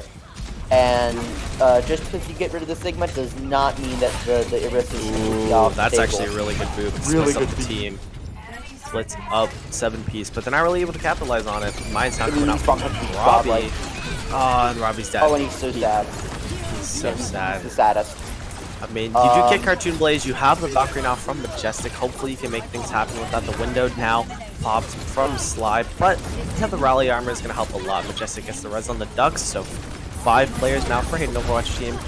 Trade's Back out, up though. That's and the problem. alive. Yeah, that's a trade though. Majestic getting taken out. It's just super unlucky. Hayden have to invest in Nano now. I think it goes on to Robbie in the back line. Mr. Beastburger goes down while on the point. Ducks trying to get that little bit of ult charge to get that bomb, but it's not going to be up on time. And Robbie is just going to get taken out by the 7th man, and that will be it. 7-piece take the 2-0. Hayden Overwatch team, I mean, they look so close, but so far. I mean, yeah, it really just looks like, you know, we're not really the biggest like dive composition team, because that was where a lot of their struggles started to come into. A lot of this is dealing with some of the ways that they have to play with and against dive competitions. But I mean, on University, they looked untouchable, basically. Yeah, I mean, they looked godly on University. I mean, I think that just kind of plays to what these teams are good at, right? Like, Hayden Overwatch team looks like they want to run rush. You put Robbie on Reinhardt, get aggressive, you win the game. I think that's definitely sort of what they want to go for. And, you know, the map pool really doesn't favor that. You can't really do that on Blizzard Yeah. World. You know, other than I mean, University, you can't really do that on Oasis either. Absolutely So, not on Oasis, yeah. Definitely, I mean, I think it was just the map pool diff there, for sure. It might. I mean, I think Blizzard World A, you could have done it. It could have. Definitely about Oasis. That was just untenable. And I don't. I think Havana was escort map. No, it was Dorado. Oh, it was Dorado. You could Dorado. It's gotta be Dorado, yeah. Yeah, I don't remember off the top of my head, but yeah, you could do it on Dorado. I mean, really, it would have been. It had to be win Blizzard World there because there wasn't really a great chance with Oasis. And even with Oasis, they had a shot. They just, did not. They just needed to get some kills and not. Just couldn't clutch it out. You had to clutch out the map. Yeah, and they could not do that. So it's an unfortunate 2-0 to start the season off for Hayden Overwatch team. But I still think that they looked pretty good, all things considered, as long as they can play that rush. And if teams know how to exploit that, that is where their biggest difficulties will be coming in. Yeah. Yeah.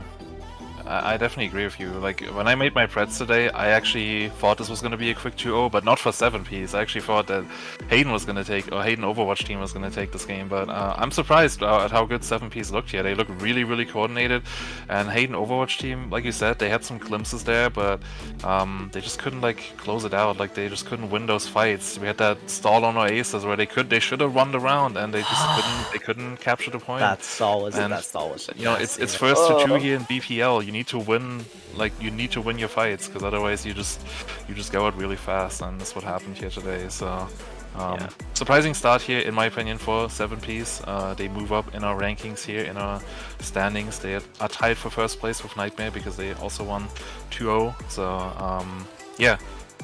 definitely an interesting first game here for Hayden Overwatch team, who I think a lot of people rated really highly. Yeah, definitely it feels very kind of growing pains. Like, hopefully we can kind of. I am hearing words that Hayden Overwatch didn't have all their players together today. Hopefully next week things pan out a little better for them. This is only one after all. You have 6 more weeks in the regular season. Have a lot of time to sort of clean things up, and hopefully we see a better showing from them next week. Again, on paper, I mean, this team does look pretty strong on paper. Absolutely. So, it's a Hayden team, so he has a good track record of building good rosters and having good results. So I'm not calling him out yet. Yeah. It looks like we have some 7 pieces to talk to here. I think I see Chicken, Bean Can, pieces and of the 7 guy here. So pretty much their tank line and Chicken as well. How you guys doing? How you guys feeling after your first win? I'm feeling amazing. Pretty good. I'm hyped up, man. I feel so good. Yeah. BPL is back, baby. BPL is back. I'm excited to be here. So, one thing I actually wanted to ask you, Chicken, it's good that you're here. So we saw you play main support here on Blizzard World instead of off-tank. Was this something you guys adjusted because of first couple scrims you had, or was this the plan because you're the playing captain here? Was this the plan when you built this roster, that you were just gonna put yourself on main support? Not even close to the plan. We couldn't even scrim yesterday because everyone was busy. But we had a first scrim on the next day, whatever it was, Wednesday. Last Wednesday. And I just noticed Bean Can and Sky are just insane. They're pretty cracked out, and there's no real point in benching myself for either of these. So I made the executive call. I said I'm going to main support tonight because we would have had Freya, but if Freya didn't get MVP, this tournament's busted. This whole BPL system is busted. Freya was the GOAT. Please give Freya MVP if you True. Yeah. I mean, 6-man EMP is just knowledge. Just a goated DPS player. Nobody just even wants goated DPS player. I mean, yeah, for sure. I agree. I mean, that 6-man EMP was pretty sick. I think he had multiple. I know he had at least one. He had at least one 6-man EMP. I don't think he had multiple, but he did have a lot of huge EMPs, just setting things up, killing everyone. So you know what? I agree. Yeah. Shout out to everyone on the team. Everyone, really doing good. A lot of new names, a lot of new faces around here. So it feels nice to get a win with a new squad, and Congrats to Italian Mob 64 for getting that first map win. My cousin, let's He actually go. got the first kill too. I saw that. Yeah, and he got the first kill of the match. He Yeah. got the first kill of the match. Yeah. That's great. So how is it playing with him? I know you picked him up, probably just, or like maybe not just because he's your cousin, but I mean he did perform really well. So can you sell us a little bit on him? How is He's Italian the Mob Halo 64? god. He is insane at the game Halo. He loves Halo. Catch him in the streets of the Master Chief Collection. Probably Halo 2. Good game. Double, quad shot in your face. He's pretty insane. He's beaten some very highest players in the Halo scene. I'm not big into Halo, but Ogre 2 and some other names. I'm just happy for him, man. I really wanted to play with him. I have a pressing question for you, man. Let me hear Chicken. So, if you think about it, right, 6 piece. You have 6 pieces. You have 6 players on a team. 7 piece. Who's the 7th? What's the 7th piece? I'm the 7th What is man. that supposed to I mean? was the 7th man tonight. I said that before the game. I looked at the roster. I said, this is who's gonna start. I'm the 7th man. 7 piece. Nice. Give all right. Someone talk to my boys, B Kid and Sky. They deserve a little bit of love right now. I feel like I'm hogging. Yeah, hey, Bean Can Sky. Hey, Sky, I hate to break it to you, man. You have the worst Squid sister on your profile. I hate to break it to you, guy. I hate to break it to you. Oh, it's a little. What are we talking about? We're talking about Splatoon. Oh yeah, no, I see that. From Halo. I gotta agree to disagree with you, man. I mean, I think it's okay that you're wrong. You can be wrong. Actually, I think I'm right. I do have the fit on. Maybe we should talk about Overwatch. You're right. You're right. Overwatch. So I think, yeah. Okay, go ahead. You had pretty big primal. Sky, like, can't discount that. I saw some pretty big main tank moments in. What is it? You were end of Oasis Gardens. Cleaned up 3 primal. I mean. Yeah. How does that? How is it? How's the game?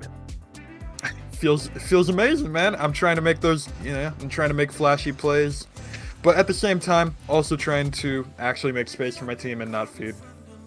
Unfortunately, I did a little bit on Blizzard World, but we brought it back, I think. Yeah, we brought it back.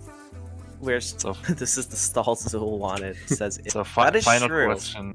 Final question, Chicken. Should we raise 7 Ps? You know what? I'm honest. I didn't want to bring it up, but a lot of people in the B League community had our team rated a little low. I'm not. Some last and second last. Sorry, man. My bad. We don't need to bring it up. We don't need to. Yeah, we kind of took that personally. So if I never said anything and just showed it on the court. I have the. I got you guys in the middle of the pack. I said the middle of the pack trade blows with each other. So. I remember a second. Oh, I see. You meant the middle of the pack of A League. I got it. Okay. Yeah. Yeah. What a statement. That's you, man. I understand now. Yeah, for sure. Okay, well. Thank you guys for rooting for us. Yeah, no worries. It was definitely fun to watch. So I'm gonna say thank you to you, Free, for coming here and talking to us. It was definitely fun to watch, and best of luck in your next games. Thank you. Thank you so much. Goodbye. See ya. Race 6 Right. piece. I think a lot of people will raise 6 P, maybe 7 Ps And for now. 7 6 Ps. Yeah, we will see on whenever you guys play. I think it's on Sunday. So yeah. Cool. All right, and I think with that we're gonna put the bookend on this game. Quicker than we thought, or quicker than most people thought, but nonetheless a fun match to watch. With that we're gonna throw to a quick break. We're not done for tonight. We still have 2 more matches to go. I believe it's Goliath and Gerald fan club up next. You don't want to miss this one, so we'll be right back. 6 piece. I want to say awful. I don't even remember who was on there. I think Wi-Fi was on that team. Yeah, I'm pretty sure Wi-Fi was on that team, and the most exceptional part was his junk, right? Was it not?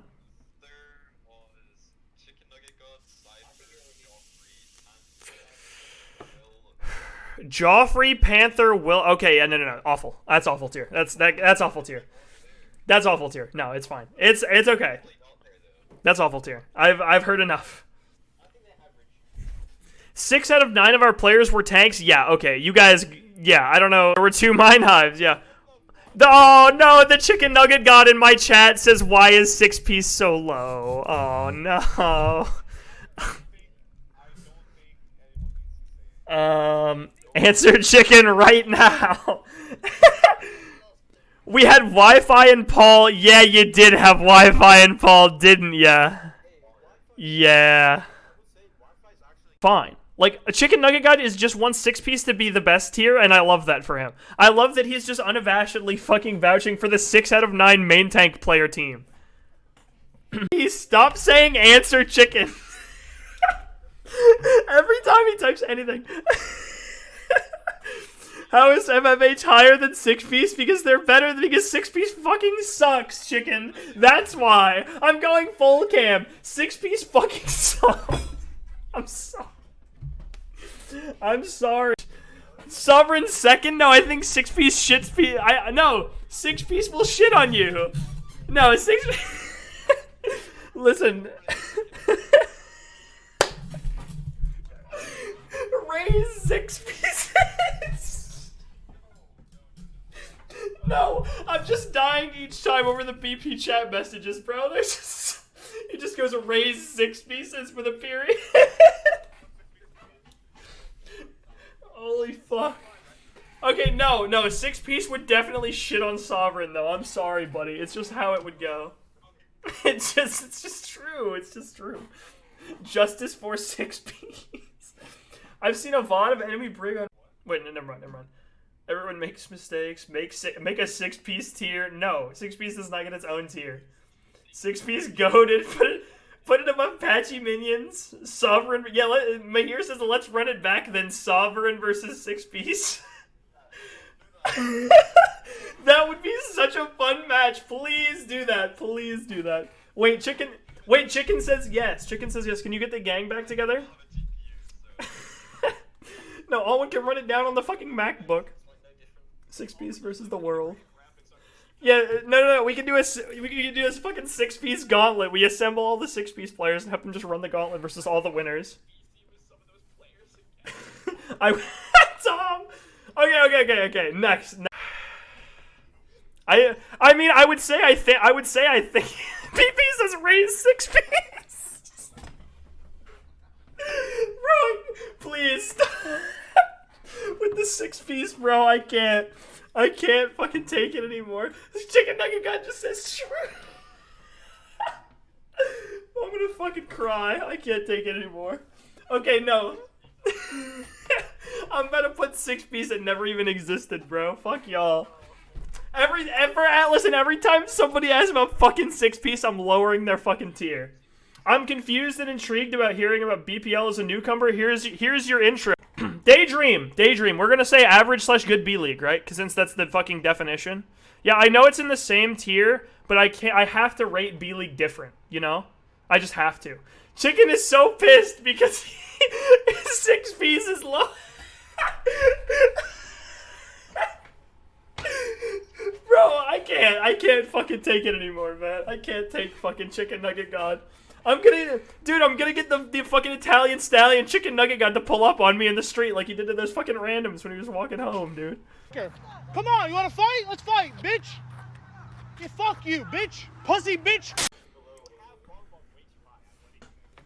I don't think so. I don't think they were that 6-piece slaps bonbon, do I? Okay, I'm getting peer pressured. I'm getting peer pressured. Okay, look, chat. 6-piece went up. Are you happy? 6-piece went up.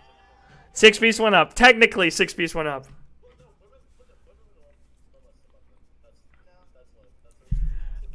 Yeah, no, I don't think they beat women love. I don't think women love us beat them. I don't think. Yeah. The chicken emote. He's spamming his own emote with the squid for some reason. BP just says put them up again.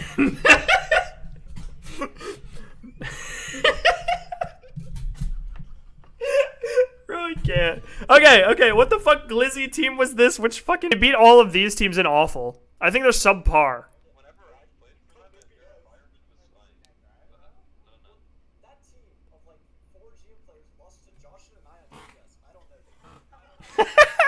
I don't know, dude. Dude, every time Chicken Nugget goes lower, he keeps stuck. I don't want to talk about 6 piece because he keeps saying shit.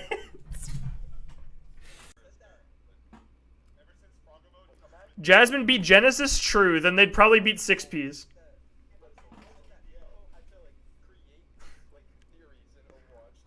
Yeah, dude, that dude. I said that Jasmine probably beat 6 Ps, and Chicken Nugget God just goes wrong in all caps. Holy fuck! Peepo invented Rush. At the end of the day, I don't understand why anyone would maul over rankings. No ranking will ever be truly good. And you can tell simply by how low 6 pieces on this rankings. The underrating of Chicken Nugget God's absolutely divine roster shows a complete lack of sense from Holy shit. BP just says, he hates dirt. Who the fuck was on? No, enough. Okay, listen, I'm tired of it. We're going to, no, you know what? I'm saying it. Sovereign beats 6 piece. You're going to fucking mega shit. That's what you people get for loving 6 piece so much.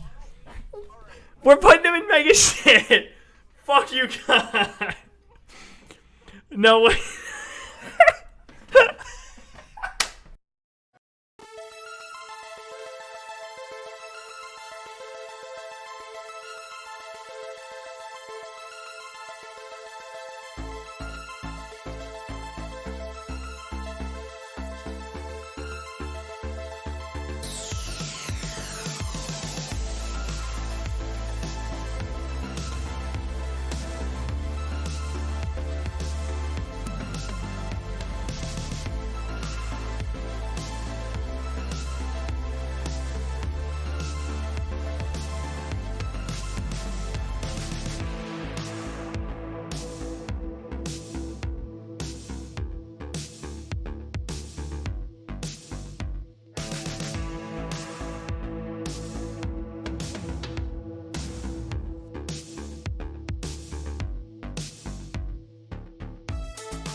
Welcome back.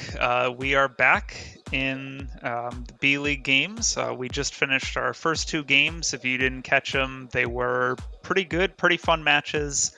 And now, we're coming back with our 3rd match of the day, Goliath versus Gerald Fan Club, 2 G teams. I have with me Chicken and Mara. They're going to be your casters for this match. Hello, guys. Hello. So, how are you feeling about these 2 teams? Who do you think's going to win?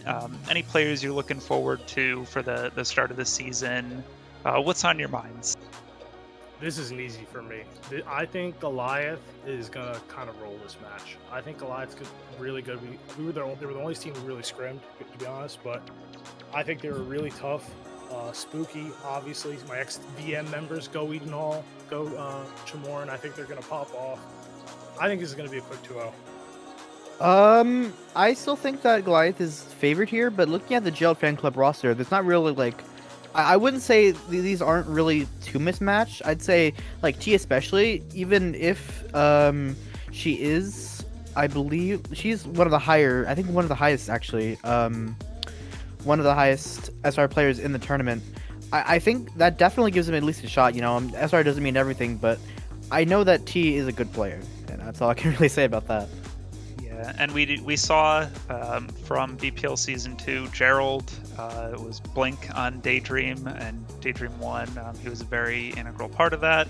We've seen Hayden in A-League before, goes crazy on the DPS, so Gerald Fan Club definitely do have a fighting shot here, and we'll see if they can make the most of that. If they play some comps that favor them, I think it's really going to come down to If Gerald Fan Club can play what they're comfortable with, what they're good at, then I think they can really make a difference. But if Goliath just comes out, countercomps them, plays faster, then it's going to be lights out. Yeah, I mean, that really kind of puts the words in my mouth there. Like, that's how I feel about this matchup. Do you have any closing thoughts, Chicken, or? Yeah, I think a lot of the players on Gerald Fan Club are, good. I hit some of them on my draft board. I'm really excited to see some new players play, We have some returning members from the British Blast-Off, Optical Crash. I think he's a really good, player. This should be interesting. Yeah, definitely should be interesting. A lot of new faces, a lot of returning faces. It's going to be fun to see how the new players square up against some of those old favorites. And I think just looking at this, it should give us a good overview of the rest of B-League 2.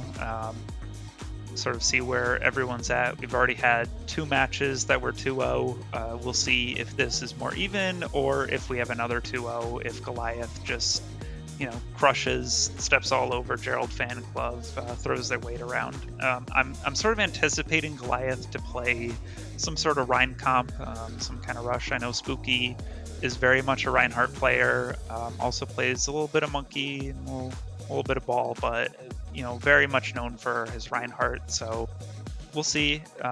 Looking at the map set here too. Let me pull up the map set real quick. Because I think the maps do kind of help figure out how games are gonna go. Not totally, obviously, but let's see. We've got Ilios and then Eichenwald. So Ilios, I can definitely see Gerald Fan Club taking Ilios. I think the way they play is more suited to that kind of map. They can play like the double shield and get Gerald on the Echo, really just spread out a little bit more. But Eichenwald is going to be harder for them. I think that map definitely favors Rush, at least the first and the third points. So we'll see. Maybe this will go all the way. Maybe this will go to 3 maps. That would be exciting. I'm kind of looking forward to that. But we're getting in the game, and I'm going to hand it over to Chicken and Mark.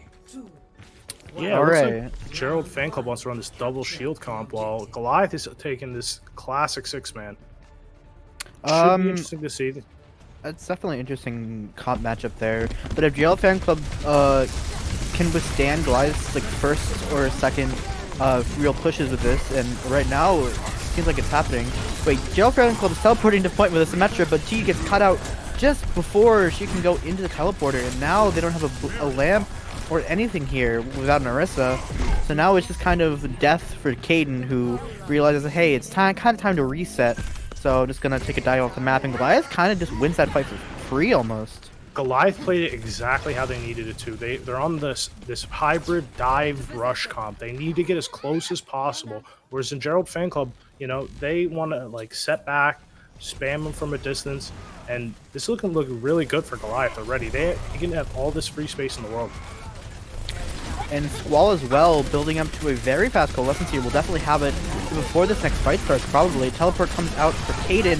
They're on the point now with the lamp momentarily. But with the Primal from Spooky already dealing quite a bit of damage here, Total Shell is the first to fall. Now this doesn't look as such a sure fight for the side of Gerald Fan Club.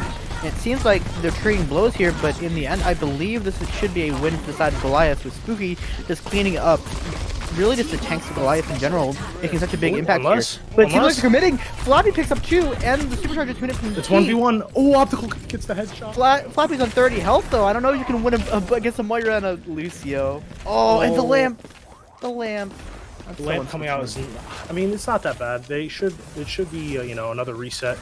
Unless it looks like Gerald Fan Club kind of wants to push this. They're kind of indecisive right now. They're waiting for T. Oh, here comes the teleporter towards point. Oh, is he ready? There goes the Coalescence, and he's just getting hacked and focused down.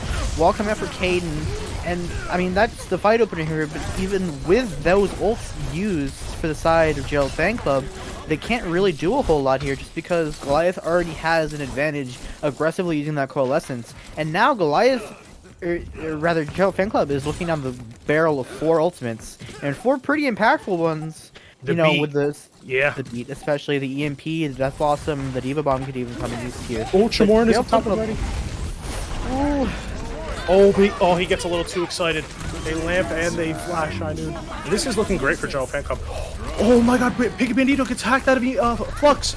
Massive from Kate. Matter too Or much optical crash. though. Yeah, I don't think so. End up being a fight win here for Gerald Fan Club, using basically all the ults they had. And as well, Missy, I believe, dies mid-rally, so they're not even going to get all the value out of that rally here. Spooky trying to make this an interesting fight though, but it should just be cleanup in the end here, unless Shamora pops off with this Death Blossom, which shouldn't happen, or they got Oh no, you hate to see it. Oh, not a great start for the side of Gerald Fan Club, to say the I don't least. think it really wouldn't have mattered too much. Chamoran already had the Blossom, even if they do touch. You know, they probably delayed a little bit longer, but I don't know. Realistically, no, but that still must sting. And now we get a six-man matchup here. And honestly, I don't know which team is more favored in this, because Goliath pulled it out last map, but we don't know how good Gerald Fan Club is at it, clearly just because I haven't played it yet. I think I don't know. I think Optical Crash is really good. His Sombra is pretty exceptional. I wouldn't count Gerald Fan Club out here either, but neither team is going for the Symmetra teleport, so it's really just a race to see who can get to main or get to the coast mega faster and fight there. Right Goliath now, it is looks gonna like beat the him. side of Goliath is Oh, wait. winning. Maybe not if they can bubble the hack. Let's see. I can't tell who got it. I believe the side of Gerald Fan Club got it. I think so, yeah. it looks They're, like they're it. all over it. But T oversteps. T overextends, and then now... Oh, and the boom from Edenhall is absolutely Oh my massive, killing the Moira and the Sombra. Now you just have to leave for Gerald Fan Club. And Edenhall, actually, I was going to say, has an ult advantage. No, somehow Missy, with how much how much damage her team took, somehow is managing to outbuild a double boop from Alicia. Definitely. But it's not too much. It's only 10%, but still, though, what a massive boot fight winning. They're heading into this fight already. Spooky's, cleaving them up. Important thing here, though, is that this Coalescence is so much faster for the side of Goliath, and now this fight really should be another gimme for the side of Goliath. Yep, T-Fall is first yet again. And this really should just be another disengage from the side of Gerald Fan Club. They're just getting out-tempoed so hard by how much value that Coalescence got for them in that one fight. Because you can't really win a fight if you have a Coalescence, or if you don't have a Coalescence, the enemy team does. Now, Gerald Fan Club is coming in with both support ults, but if this is well played by Optical Crash, he should be able to EMP it. Oh wait, no, they want to EMP first, and he gets them. Oh, this is massive. Oh, Phoenix is so good. What a combo. That was clean. Actually clean. And that was a good thing too from the side of Goliath, because all they used there was the EMP and the bomb, and so Gerald Fan Club really couldn't build up any ults off that because they died so fast. They're still holding on to this EMP Cole. Hopefully they're going to be using that to probably engage. I would assume they just gotta jam the EMP or the Coalescence down the pipe and just hope and pray that it gets enough value. And there it goes. But very nearly the hack is missed from Optical Crash. The Coalescence is still going on here. Morin is looking at them right now with a Death Blossom, trying to escape from the bomb from Pika Bandito that picks off Edenhall, but in return it's Turtle Shell. That's really bad, but if Missy can somehow manage to get this beat out, it doesn't seem like she can. Missy was now, hacked. Oh, the hack honestly just won them the game there. Optical Crash clutched up so hard, because if they had that beat, it was a very good chance that they could win that fight. The 4-man beat is still here. The fight's alive. But this is a big... still on the point with a Death Blossom though, and Pika gets a rematch, but she is so dangerously low, and Hayden as well falls. This should just be another one fight in the end, unless this is absolutely massive, which it is. Alright. Absolutely mopping it up. And this is still an even fight here. No, it's just Shamor, and he's 1 HP. Yeah, okay. But it is 99 to That's 0. first cap for Gerald Fan Club. So claps for that. But Gerald Fan Club has no ults, and Goliath has made the swap to Soldier as well. This is interesting. As a legs appreciator myself, I think I like the optimism, but I don't know if this is going to be super good. It does force the translocator though. It looks like Gerald Fan Club really split here. I believe that switch was just for the stall, but Gerald Fan Club needs to win these fights fast, and with the EMP coming out and Flappy and Gerald getting melted immediately, this should just be the map win for the side of Goliath. Optical Crash getting so much value from this broken ability. It is an ability, that's for certain. No disrespect to him. I think Sombra is a hero. Let's just say that. But this is super well coordinated by Goliath. They are absolutely rolling this right now. Just out-tempoing him so hard. This is it. There's no stall left. Yep. And Map that's one. it for map 1. Not really any takeaways from that. I just think Goliath played the zombie comp mirror way better than Gerald Fan Club did. To be honest, this is kind of going exactly as I thought it would. Just, not so much because I don't know much about Gerald Fan Club, but I just know Goliath is really good. Any team with Spooky and Chamorn is a good team, so the more the better. I am a Spooky enjoyer. I can't really disagree with you there. I'm Spooky. But going on to map 2. So, what is map 2? Not Blizzard World, right? It's Eichenwald. Eichenwald. I love that map. I think this is a great map for both teams because they're probably going to both want to keep playing the 6-man. And they've both shown that they can play double shield. So I would consider the defending team, whichever one it is, coming out with double shield. I'm curious to see if Goliath comes out on a rush here and if Gerald Fan Club pulls out the double shield, because that could definitely be a very favored matchup for the side of Gerald Fan Club with just how much... Actually, no, it really isn't, because you kind of got to push past the shield, and even with all the spam, Rush can kind of just walk at you with double shield, and where you're going to go once they get in your face. Yeah. It's as Tim Week said on IJP, and I loved it. This is our team motto. The rush comp. What are they going to do? Just what are they going to do? You run at them. And what are they going to do? And, a lot of times you get shot in the face, but, you got to come with confidence. That's what it's all about. We should have some substitutions here. I believe Emmy and Stonewall will be coming in for the side of Goliath, and Zool, Gerald, and I think that's actually it for the substitutions for the side of Gerald Fan Club. Yeah, so it's what am I saying? It's 8-player rosters. Of course, it's only 2 subs. Excuse me. But looking at the substitutions, Gerald and Zool are both DPS players, I believe. I honestly have no idea what Gerald plays. Gerald has a cracked ball. Like, believe me, it's kind of insane. Keith Swagger-Wade is a legendary ball player on the rank ladder. I know this for certain. But Zool is probably, kind of a hit scan guy from what I've seen and played against. Emmy and Stonewall, I have no idea what they're going to be playing.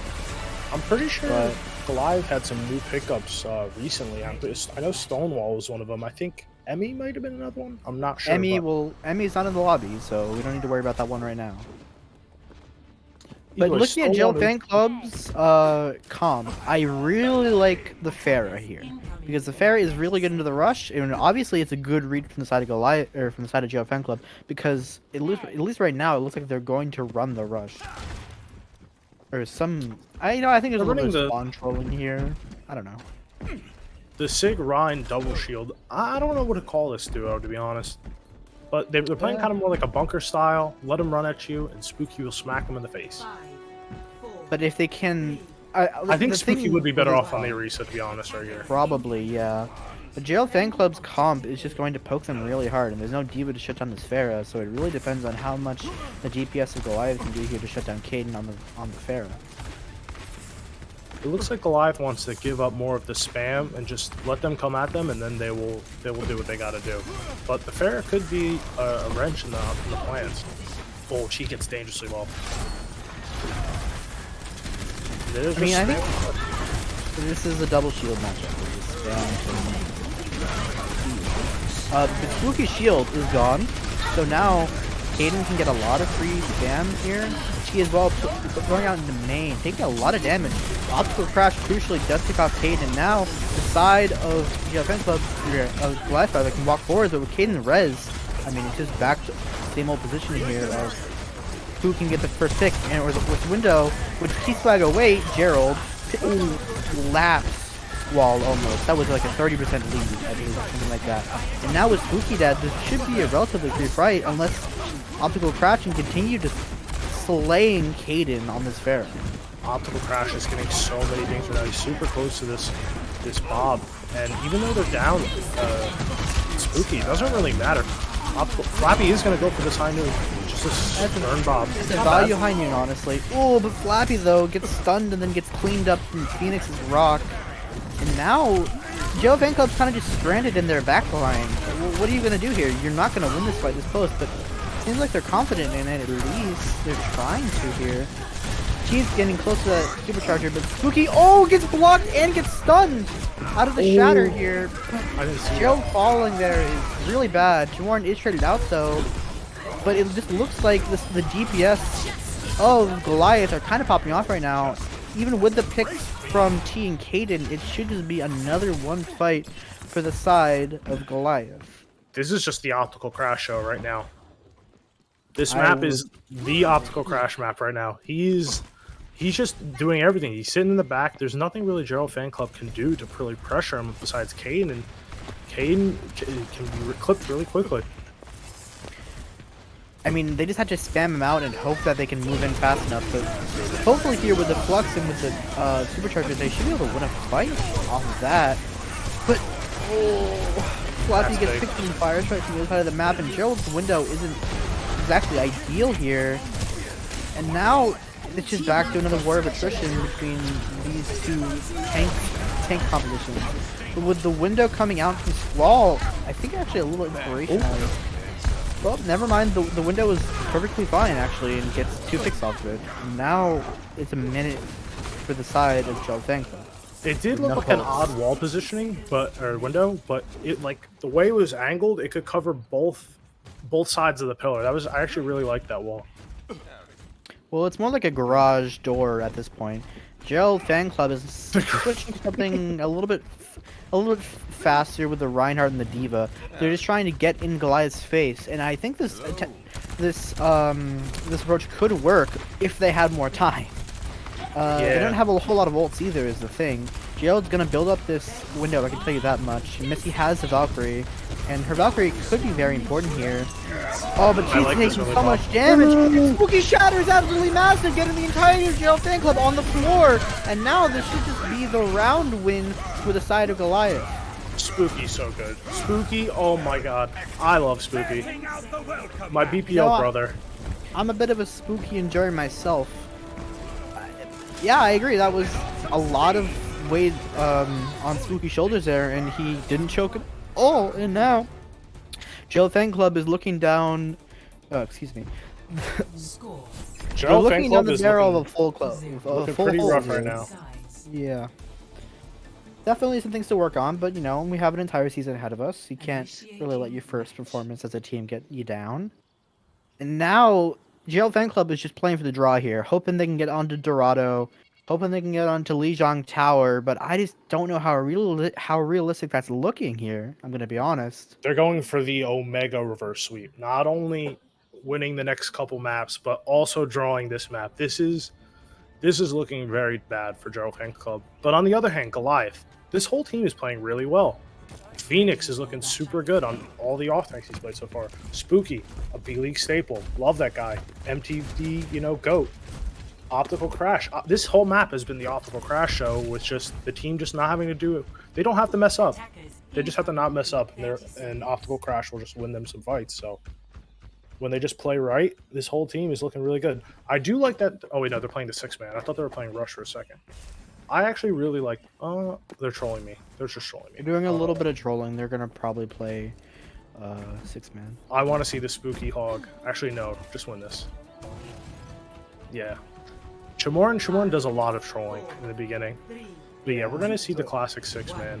I think this is definitely a better matchup for the Pharah here because they can't really do much against it other than Optical Crash's Echo, who has at least currently looked superb on all of the heroes, so I doubt his Echo is going to look any less good. Now they're just walking in.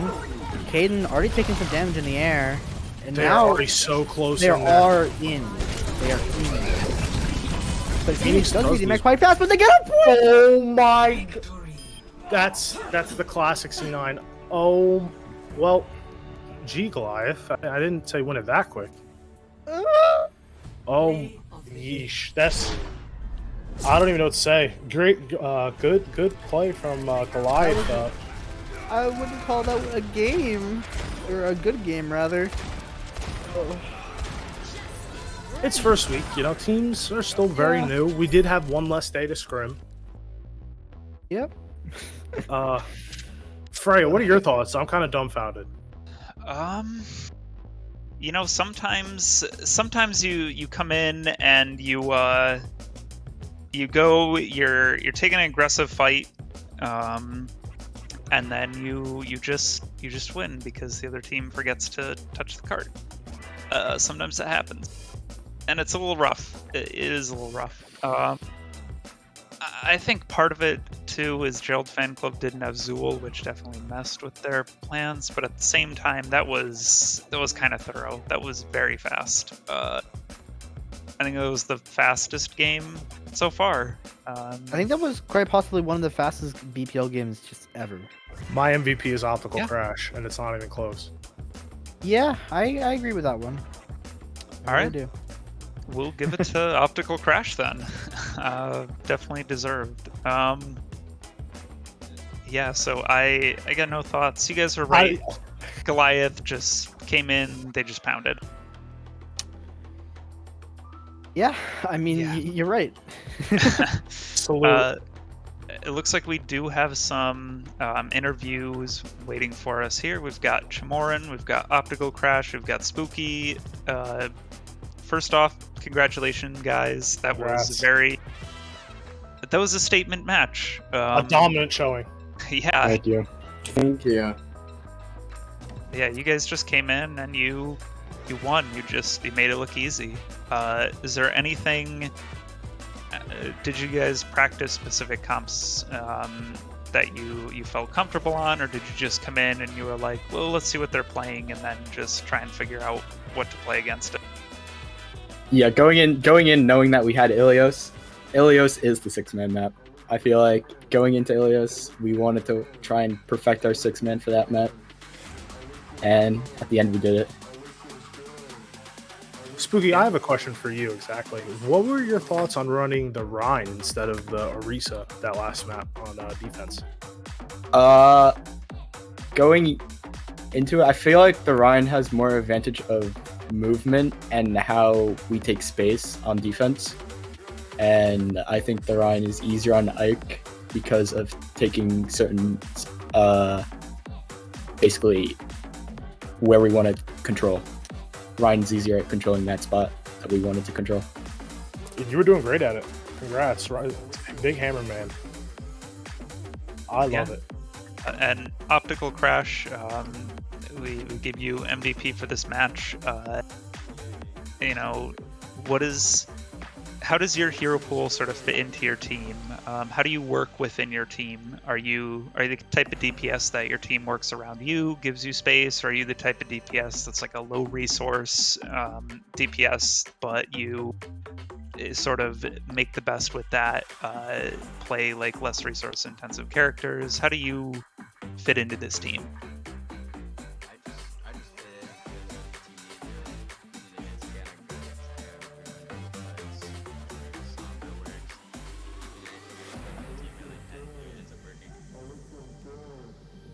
Well, yeah, definitely worked there. And then Shamorin, you as well.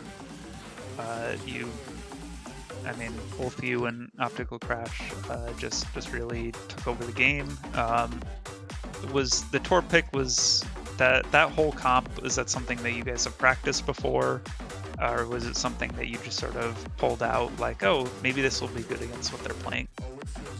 The comp as a whole, we mainly practiced, but the Torb at the end was really on the fly. Because I was previously playing Hanzo in scrims, and I just felt like Torb would work here. And it did. Yeah. Pretty much. Was there any real, like, specific reason as to why you pulled out the Torb, or is it just a gut feeling, you know? It was just a gut feeling, really. I just felt like the world needed to see my Torb today. Well, Torb is kind of the GOAT. I completely understand that sort of feeling, you know. Good job today again. It was a very, very inspirational game from both the DPS Goliath and especially you, Spooky, as well, I guess. 'Cause you're here, I or something. True. You're just gonna ego him like that. I see. So true. I'm the world's biggest Spooky fan. How dare you? How dare you? You're not really showing it right now. You might be number 2. Dude, I went to Vietnam with Spooky. Okay, I love Spooky. Spooky's my BPO brother. Like literally, I think he's the close. All right. Well, thank you guys. Congratulations on your win, and hopefully we'll see this kind of momentum keep going through the rest of your season. Congrats. Yep. Just happy that BPL's back. Same. It's here. Yep. I think we all are a little bit, you know. It's amazing. Yeah. So yeah, congrats you guys again on your win. I'm super happy for you guys. Thank you. Dude, happy. See you guys. Goodbye. All right. So now we're gonna take a little break before our next match, but stay tuned. We have our last match of the B League here. Banger match.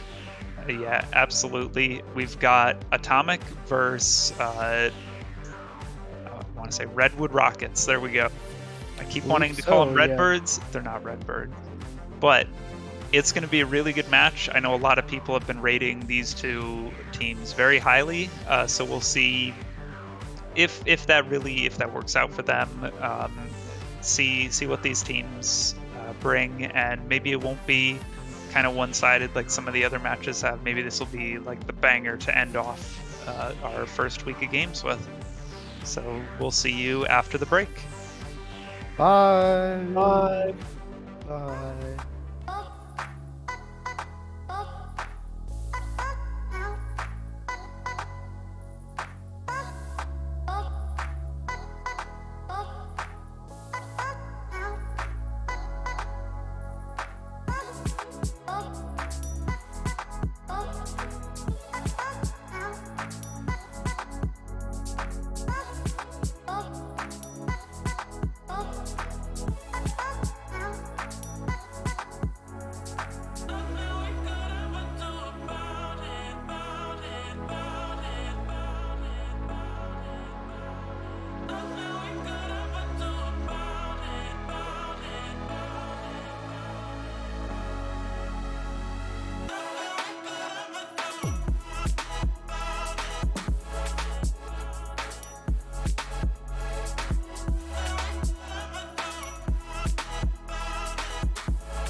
All right, welcome back. We're here for our last match of the day. We've got Redwood Rockets versus Atomic here.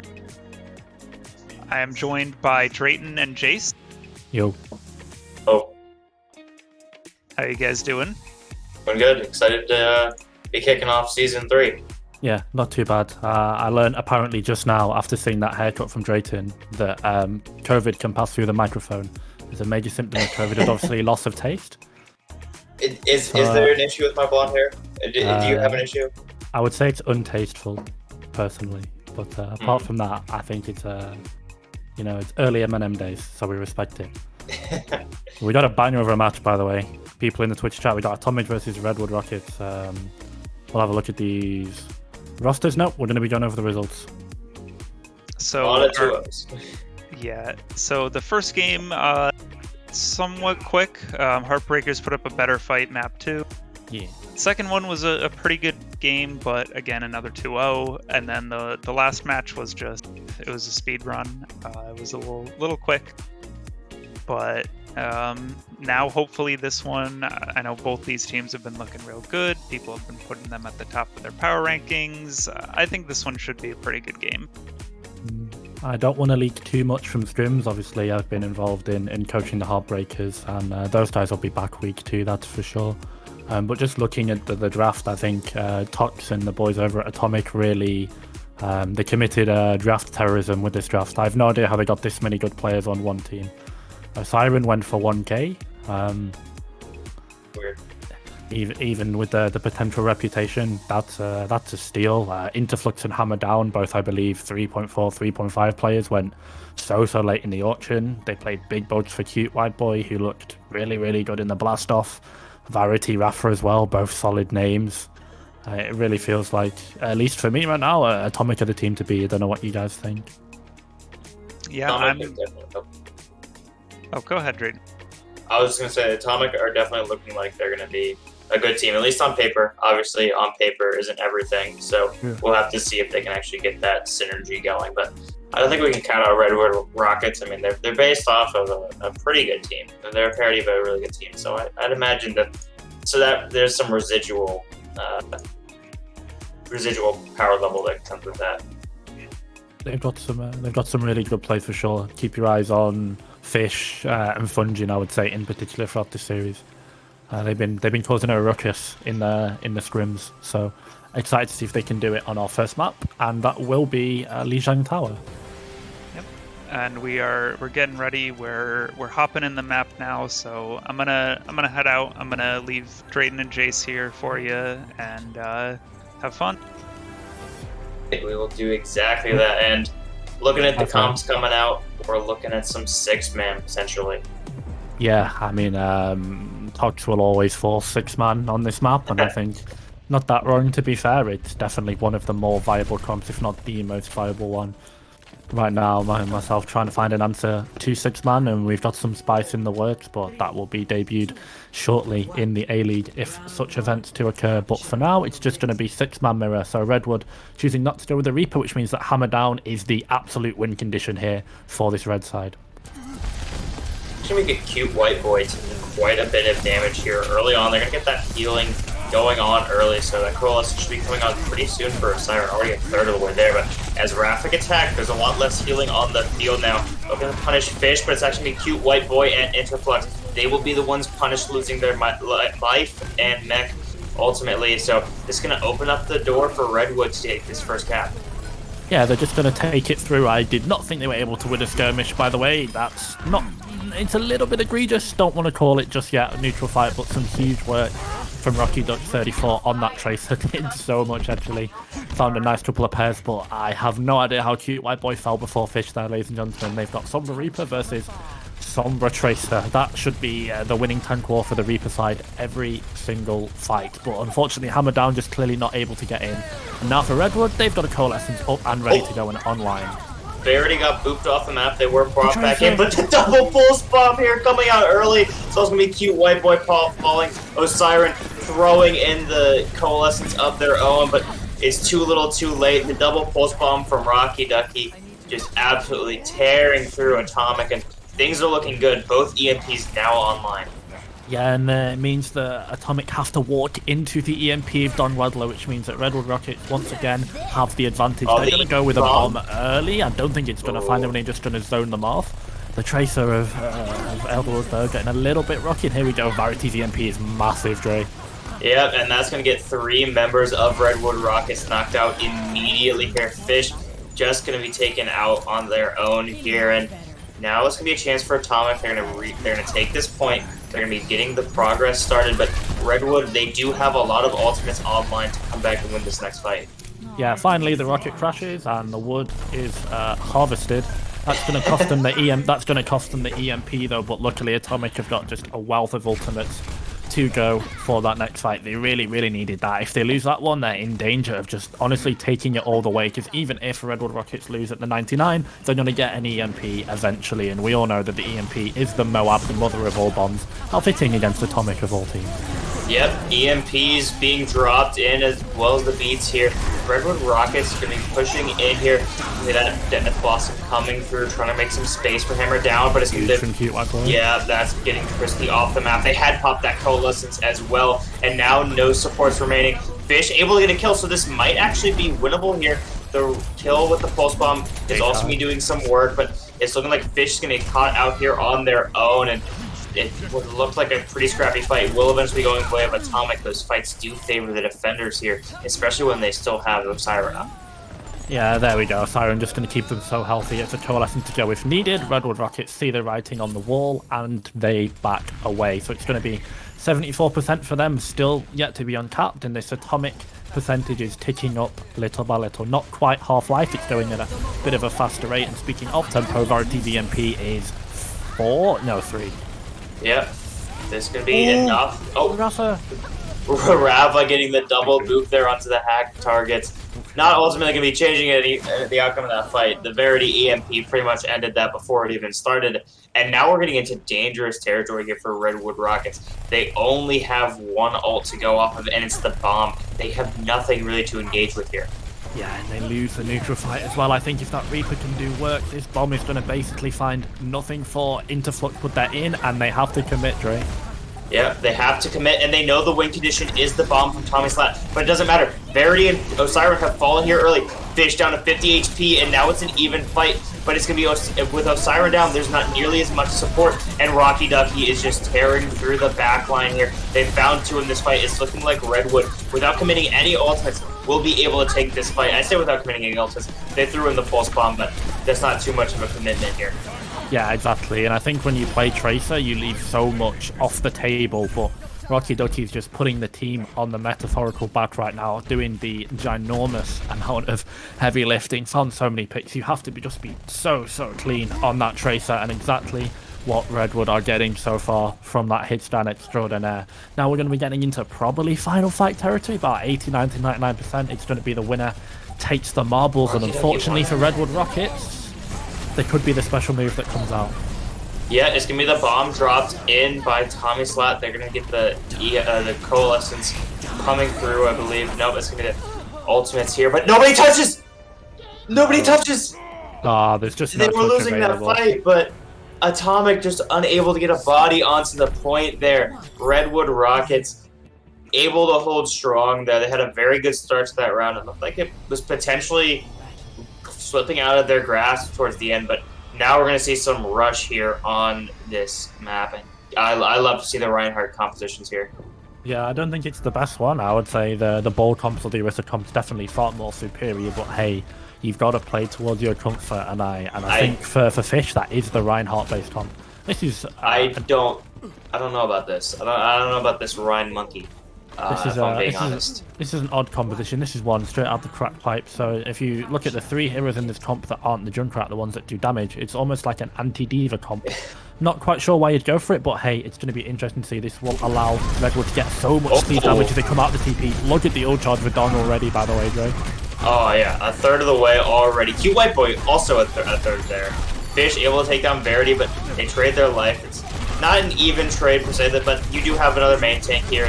Hopefully the TP will get Fish back onto point very quickly. And this is where the importance of the characters of Symmetra and, oh my goodness, the Fire Strike coming back for Fish. He's immediately back in that fight. And this is where, like I was trying to say, the importance of these characters like the Junkrat and Symmetra are when you get them in that corner, they can't move anywhere. You can just throw the spam at them. The Shatter already coming down from Fish. They're going to be putting in the good work, as Bren would like to say, but it's going to be an overextension potentially from Tommy Slap. They will be punished. The cap has come through, so this is just slowly ultra. The slam coming out. Oh my goodness, this is such a chaotic first fight. There are ultimates on board for both teams, and this tire could be enough to flip this fight potentially. The random pin gets Verity, and Osiren has fallen as well as Rafa. This is going to be so holdable here for Redwood Rockets. They're able to hold on through all that chaos and pandemonium, and they somehow walk out of that with an ultimate advantage. Fish is 72% on their next ultimate.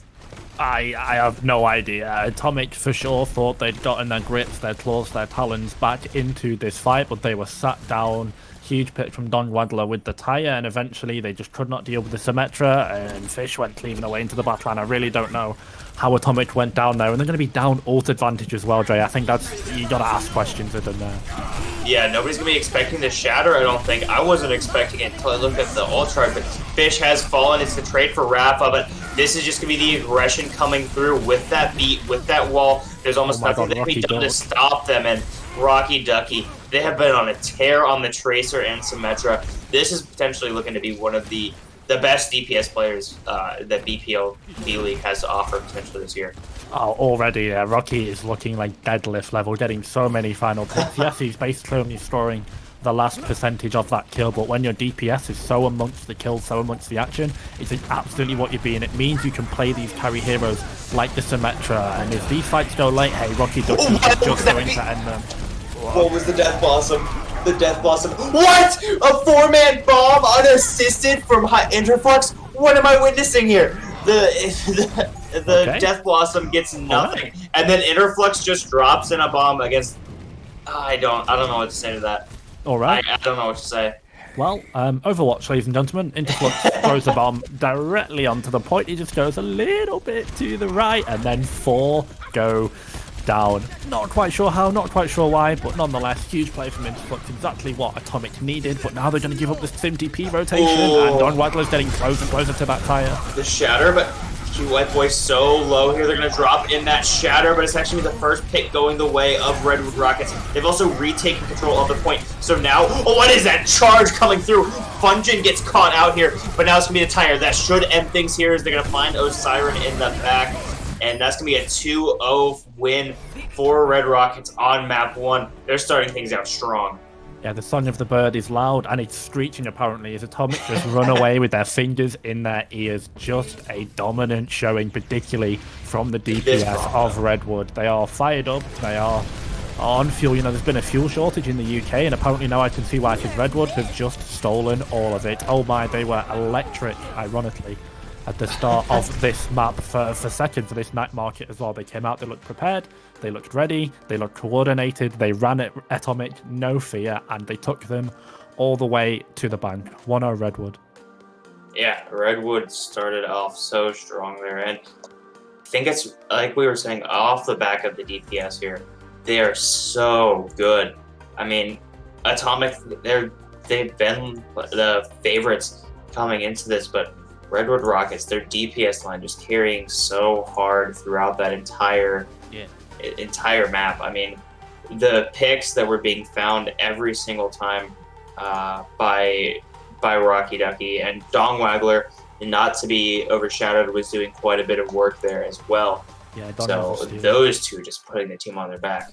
Yeah, and I think if you're Atomic, you don't want to ask questions because it's only map 1 of week 1. We got a long way to go, but Hammer Down went for a lot of money, went albeit late in the auction, but went as one of probably the highest rated DPS players in the tournament. Obviously SR does not mean everything, but you think it's a 3,500 DPS player. Maybe they're not in their comfort heroes, maybe Tox is trying to force the meta too much, but you've got to ask questions of both Verity and Hammer Down if you are the Atomic line so far, because they're getting outmatched by players that honestly haven't reached the SR that they have. They probably don't have the experience, they might not have the hero pool. I think we saw Rocky on basically only Tracer and Sim, but they were just farming. Luckily for Atomic though, map 2 means there's going to be a reprieve and we'll probably see some subs, so Let's see if the depth of roster that Tox has drafted can sort of bail them out as we go into map 2. But if not, if it carries on like we see here, Redwood could take it in a clean 2-0 and honestly shock a lot of people. Yeah, I think that there's a chance here for an upset. Next map will be Eichenwald, so that's a different pacing that you're going to be going with. You're not going to be able to run as much of the 6-man, at least not up first. You're going to be able to run some different compositions, potentially a double shield to hold that second point. So there's a lot of different things that can be done on Eichenwald where you can really just change the entire pacing of this fight. But it's looking like we're going to see some traditional rush here coming through. We are just standard rush. I believe Redwood made one change, and Atomic make 2. They bring in Khan and they bring in Khan and they bring in Kemi. Bunny's Baptiste has impressed me basically non-stop, particularly in obviously again don't want to leak scrims too hard, but this comp is absolutely fine I think for Redwood, so they'll be nice and confident ready to go into Eichenwald. Second point brawl though, Dre, we know how much of a bitch it can be to get through that castle. It's been problematic since the dawn of time, since the creation and since the implementation of this map. Atomic are just going to go for the standard mirror in reverse. So right now it's going to be Bunny versus a Siren. I think it's a race towards those windows. They're the ultimates, they should come up first, and it's probably going to be whichever one gets window first is the one that ends the first fight. Yeah, and that's going to be really big for the defense of Redwood Rockets. They need to get that first, and Siren forced to use the Immortality Field early, so that's going to be a big disadvantage here. It gives Redwood Rockets the advantage in that, but they've lost the positional advantage here. They're going to at least give up a tick. They are able to take down Hammer down, so that should be an engagement tool that they can use to wait for that speed to come off of cooldown. And they've actually now caught the Kemi in the backline, a little bit overextended and out of position, and it's not going to be punished, but the Shatter will come down and punish 4 on their backs, thrown down. Siren drops in the window, but it's too little too late. And Rocky Ducky, yet again, is on a tear. Dong Waggler as well. This DPS line coming through is elite. Yeah, it's definitely off the back of the Shatter from Fish, though. Built that up extraordinarily fast. It's now on 16% compared to Cute White Boy's 98, 97 that we see here. Just so many big fire strikes that were not denied by Interflux, which meant that, hey, that Shatter was definitely the ending to that fight. But from here, Atomic now, they're going to have to go. They used window in the last fight, so it's just going to be a Shatter for Cute White Boy for them, and they have to go into window. Yeah, such a big window from Bunny. It's so good. Yeah, 3 immediately dead. I mean, there's not much you can do about that. That's going to have to be a quick reset here. And you take that if you're Redwood. It's only 1 ultimate invested. You get Fish, another 30% on their ultimate. So they're coming around the corner of that. And you have 4 others to stall out here when the going gets tough in this next fight. And hey, maybe you can eat onto the Blizzard coming through from Kemi, but you also have the advantage there. And if you're Redwood, you can play this aggressively, right? You can go forward, you can go for this High Noon, you can go for this Blizzard, because you've just got so many ultimates, you've got so much tempo advantage, because Atomic just do not have the resources to match you. If you trade 1 for 1, you will win the bidding war every time, and that's something that we learned hard in the auction. Ladies and gentlemen, this is going to be an aggressive Blizzard, though, for Kemi. Has to be big. Looks like it is, though, thanks both DPS. Yeah, and the Shatter coming down. Yeah, Cute White Boy able to get the Shatter down, but it's Atomic losing members first. Khan will be falling here, and now Siren is dropping in the window, trying to salvage, is trying to provide the extra healing. Bunny will fall, but Fish is doing the good work, and it is doing too much work here. As Bunny falls, the rest of the team comes through and picks up the slack, and Atomic, they are being shut down here. I think Atomic have already been fissured, actually, because it looks like they're split in half right now. Their tanks are doing one thing, their DPS are doing another. They leave Rocky Ducky alive in the Blizzard, in that room, in that bell tower, because they just don't manage to kill him, and they turn their back when they finally do manage to find him. Fish puts 4 of them on the floor, so Redwood getting a little bit lucky now, but they're taking it and they're riding it home all the way through. They look really strong right now. That's a big kill. That, Kemi finds the opening pick. Yep. Fish will fall, but Hammer Down will be taken down by Rocky Ducky. They're in the backline. They will be punished here by Cute White Boy, extending a little bit too far outside of that reach that they have. And there's a lot of low people on the side of Atomic. The healing has to come through. Siren's going to be building up another window here, but it's not going to be enough before Kemi gets taken down. Bunny being a big pick on the other side, though. That should be enough to keep this fight going the way of Atomic. But oh, that's a big fire strike coming through. The shatter as well. No way that Fish saved this. There's no way. I refuse to believe it. He saved the fight. And now Atomic, they have 2 ultimates to work with here. That was going so well for them. But then Fish comes through and saves the day. You know, for a fish out of water, he's looking very, very comfortable. This Reinhardt has just done so much work. Time and time again when they've needed it, the Salmon has provided. This is going to be such an aggressive finding. A little bit in. Yeah. But they played cute white boy. How do you die to the remake bomb? Blizzard, I believe. Yeah, it's the Blizzard freezing them up. That's so unfortunate. And now it's going to be the aggression here. It has to be something found.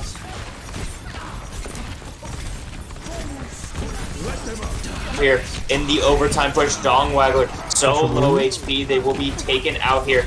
The big, special move like you said, that should be securing this team fight win. And finally they get it in the overtime. They lost out on the Mei, so I think maybe if they'd have mirrored the Chinese Shibanshi, they could have found some neutral fights, but nonetheless, Kemi and Hammerdown finally came up big. Kemi, they managed to get him into the effective range of that Reaper, and the Hellfire shotguns of the edgy Mexican just took them all the way through, did so much damage, cleaved through them at such an aggressively alarming rate. Redwood aren't done. The shatter!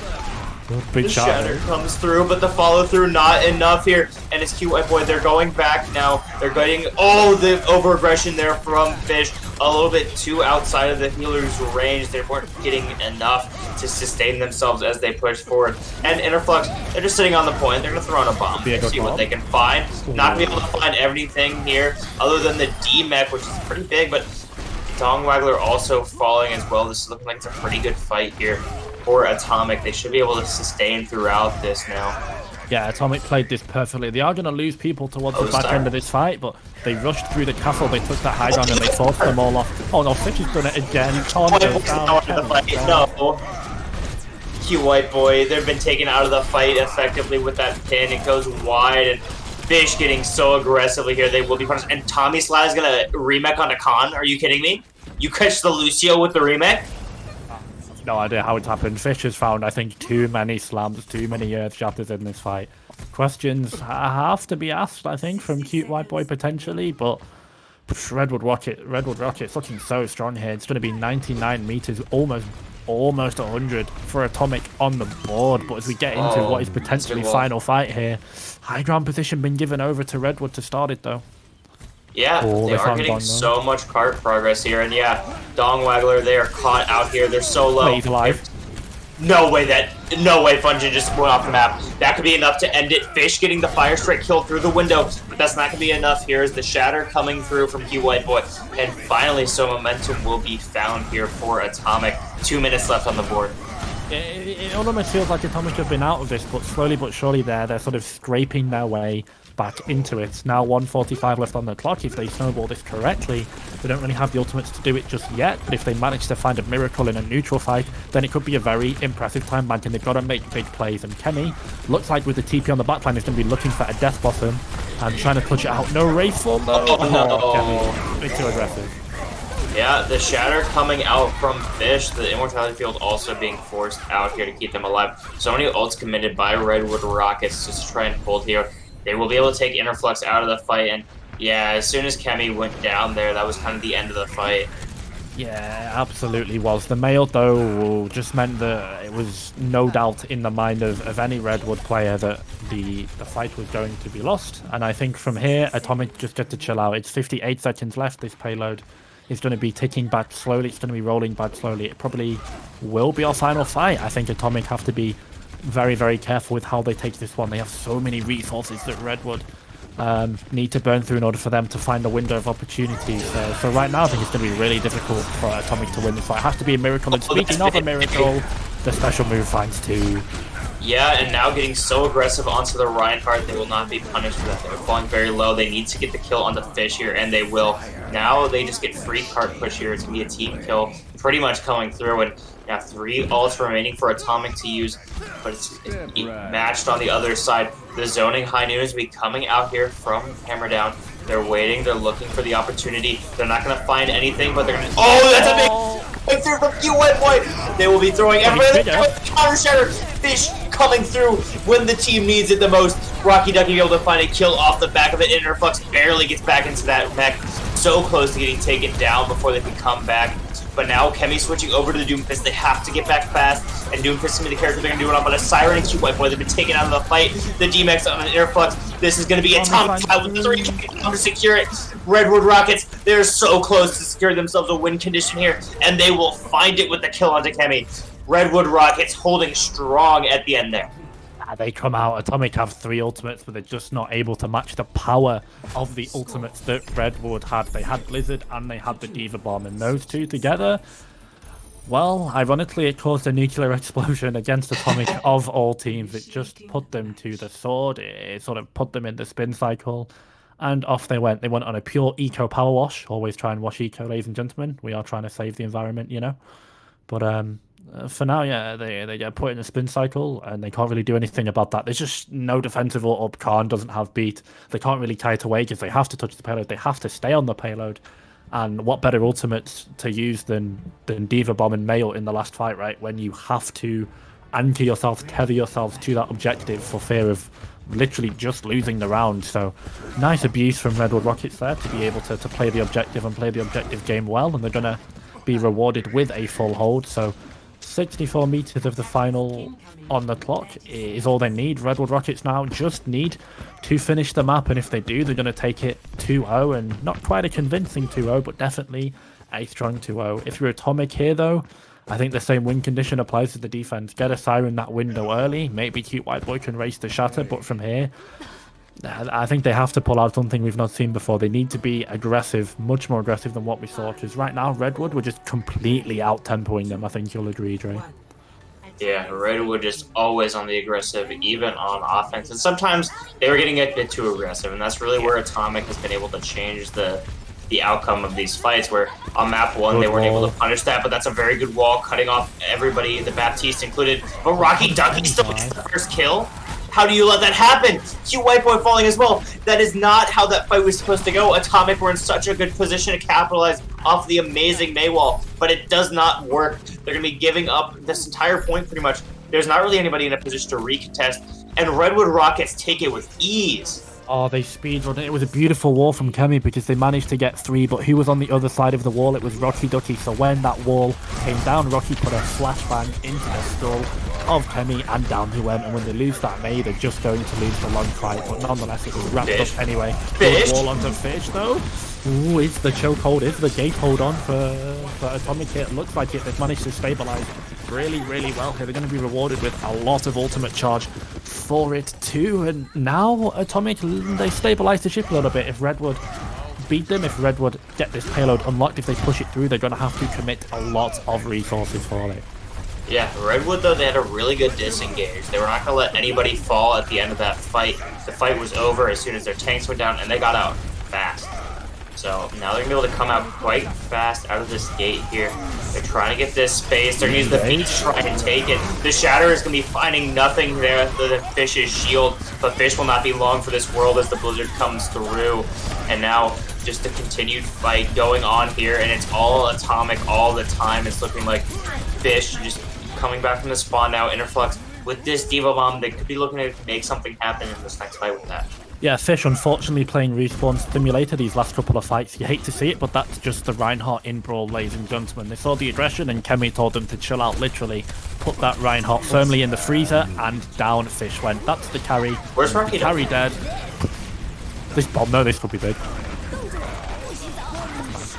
Yep, and it's going to be now the Blizzard coming out for Dong Waggler and Redwood. It's their time to show what the damage can be done with that Blizzard, and it's gonna be securing them this team fight win like so many Blizzards do. So now Redwood Rockets, they have 4 minutes in the time bank still. They were held there for about a minute and a half, and they still have such a big time bank here coming to finish the second point. Yeah, luckily for Atomic though, if they're quick on the draw, they have to make Redwood rotate into them, and they have to go over that perilous bridge.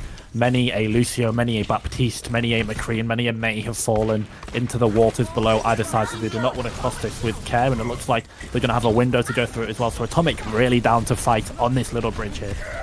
Yeah, and now the Shatter coming through from Fish, it's only going to find Khan. It looks like that's not going to be enough to get a kill off the back of it, but the Immortality Field now going to be forced out, and it's going to be Kemi that's the first to fall here.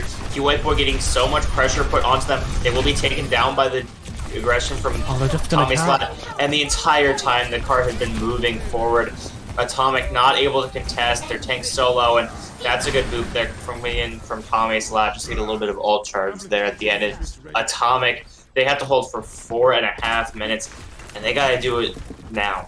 Yeah, Atomic made a really nice rotation to that high ground, but unfortunately Redwood managed to flip the map just by going car, and it meant that Atomic had to rush. They had to hurry into them, and when they had to hurry into them, well, guess what? At this level, you're always going to make mistakes. But Redwood here going again with the speed high noon early. Sorry, the beat engage. It's hammered down, but speaking of down, 4 of them down, all on the floor.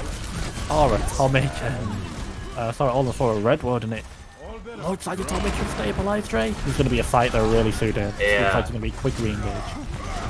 Yeah, now they're actually backing out entirely, but without the speed of that Lucio, there's so much punish that can be done by Atomic. Fungin got caught out there by a nice shot from Hammer Down, and that's going to be forcing them to wait another 10-second respawn timer here before they want to engage again, but it's now going to be the ultimates coming out, and Dong Waggler will be the first to fall. The Diva Bomb coming in from times 2. That's absolutely absurd.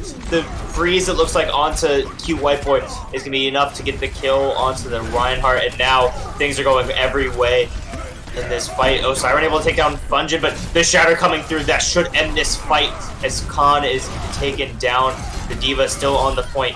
Kemi again on this Doomfist here. They're trying to sustain and survive this fight, but it's such a good position here for Redwood Rockets. They're able to put even more pressure onto the surviving members, and it's going to be a big ultimate coming out from Bunny, and they're doing so much. No way you do that to him. Rocky Ducky absolutely hard carrying through with that kill. It was such a good position, the high noon, just to get the last kill and secure the 2-0 victory for Redwood Rockets. What a dominating performance there.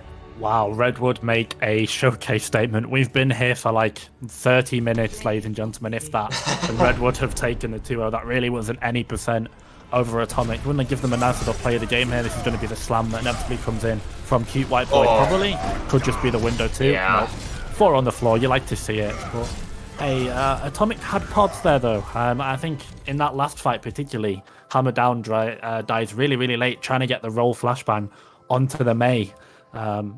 Onto the May of Redwood, whose name has literally just slipped my mind. Love to see it. But anyway, Dong Waggler. Yeah, Don Waggler. There we go. Thank you, Freya. It's pieces though. Don't worry. What I'm seeing from Atomic so far is I think they'll still be back, and they'll be back very strong. They were trying a lot. They were going very aggressive. They were trying a lot of individualistic plays. I think if they could probably rein those in, I think in the next couple of games they will be absolutely fine. Atomic are probably still going to be a strong team in this league. I believe that just off the basis of their coaching staff and their starting roster alone. But for now, it's all about Redwood. They take the dub, and honestly, they looked really good. That's a showcase statement in Game 1, guys. Yeah, it's kind of crazy how Q White Boy kept getting these big shatters, but you know, Redwood Rockets would either survive them or they'd just come back and win the next like 3 team fights. Yeah. And something I saw from both McCrees is they were wandering around the map a lot. I saw Rocky Ducky in the backline of Atomic so many times. He would either get an important pick, or he would get in and die, and then Redwood would lose. So it was like very high risk, high reward, but you know, Redwood's got a lot of reward out of it. He kept getting away with it. Yeah, it was a tale of 2 cowboys almost. I think eventually the one that went into Vietnam first ended up losing the fight. Both McCree's clutching and costing their teams at times there.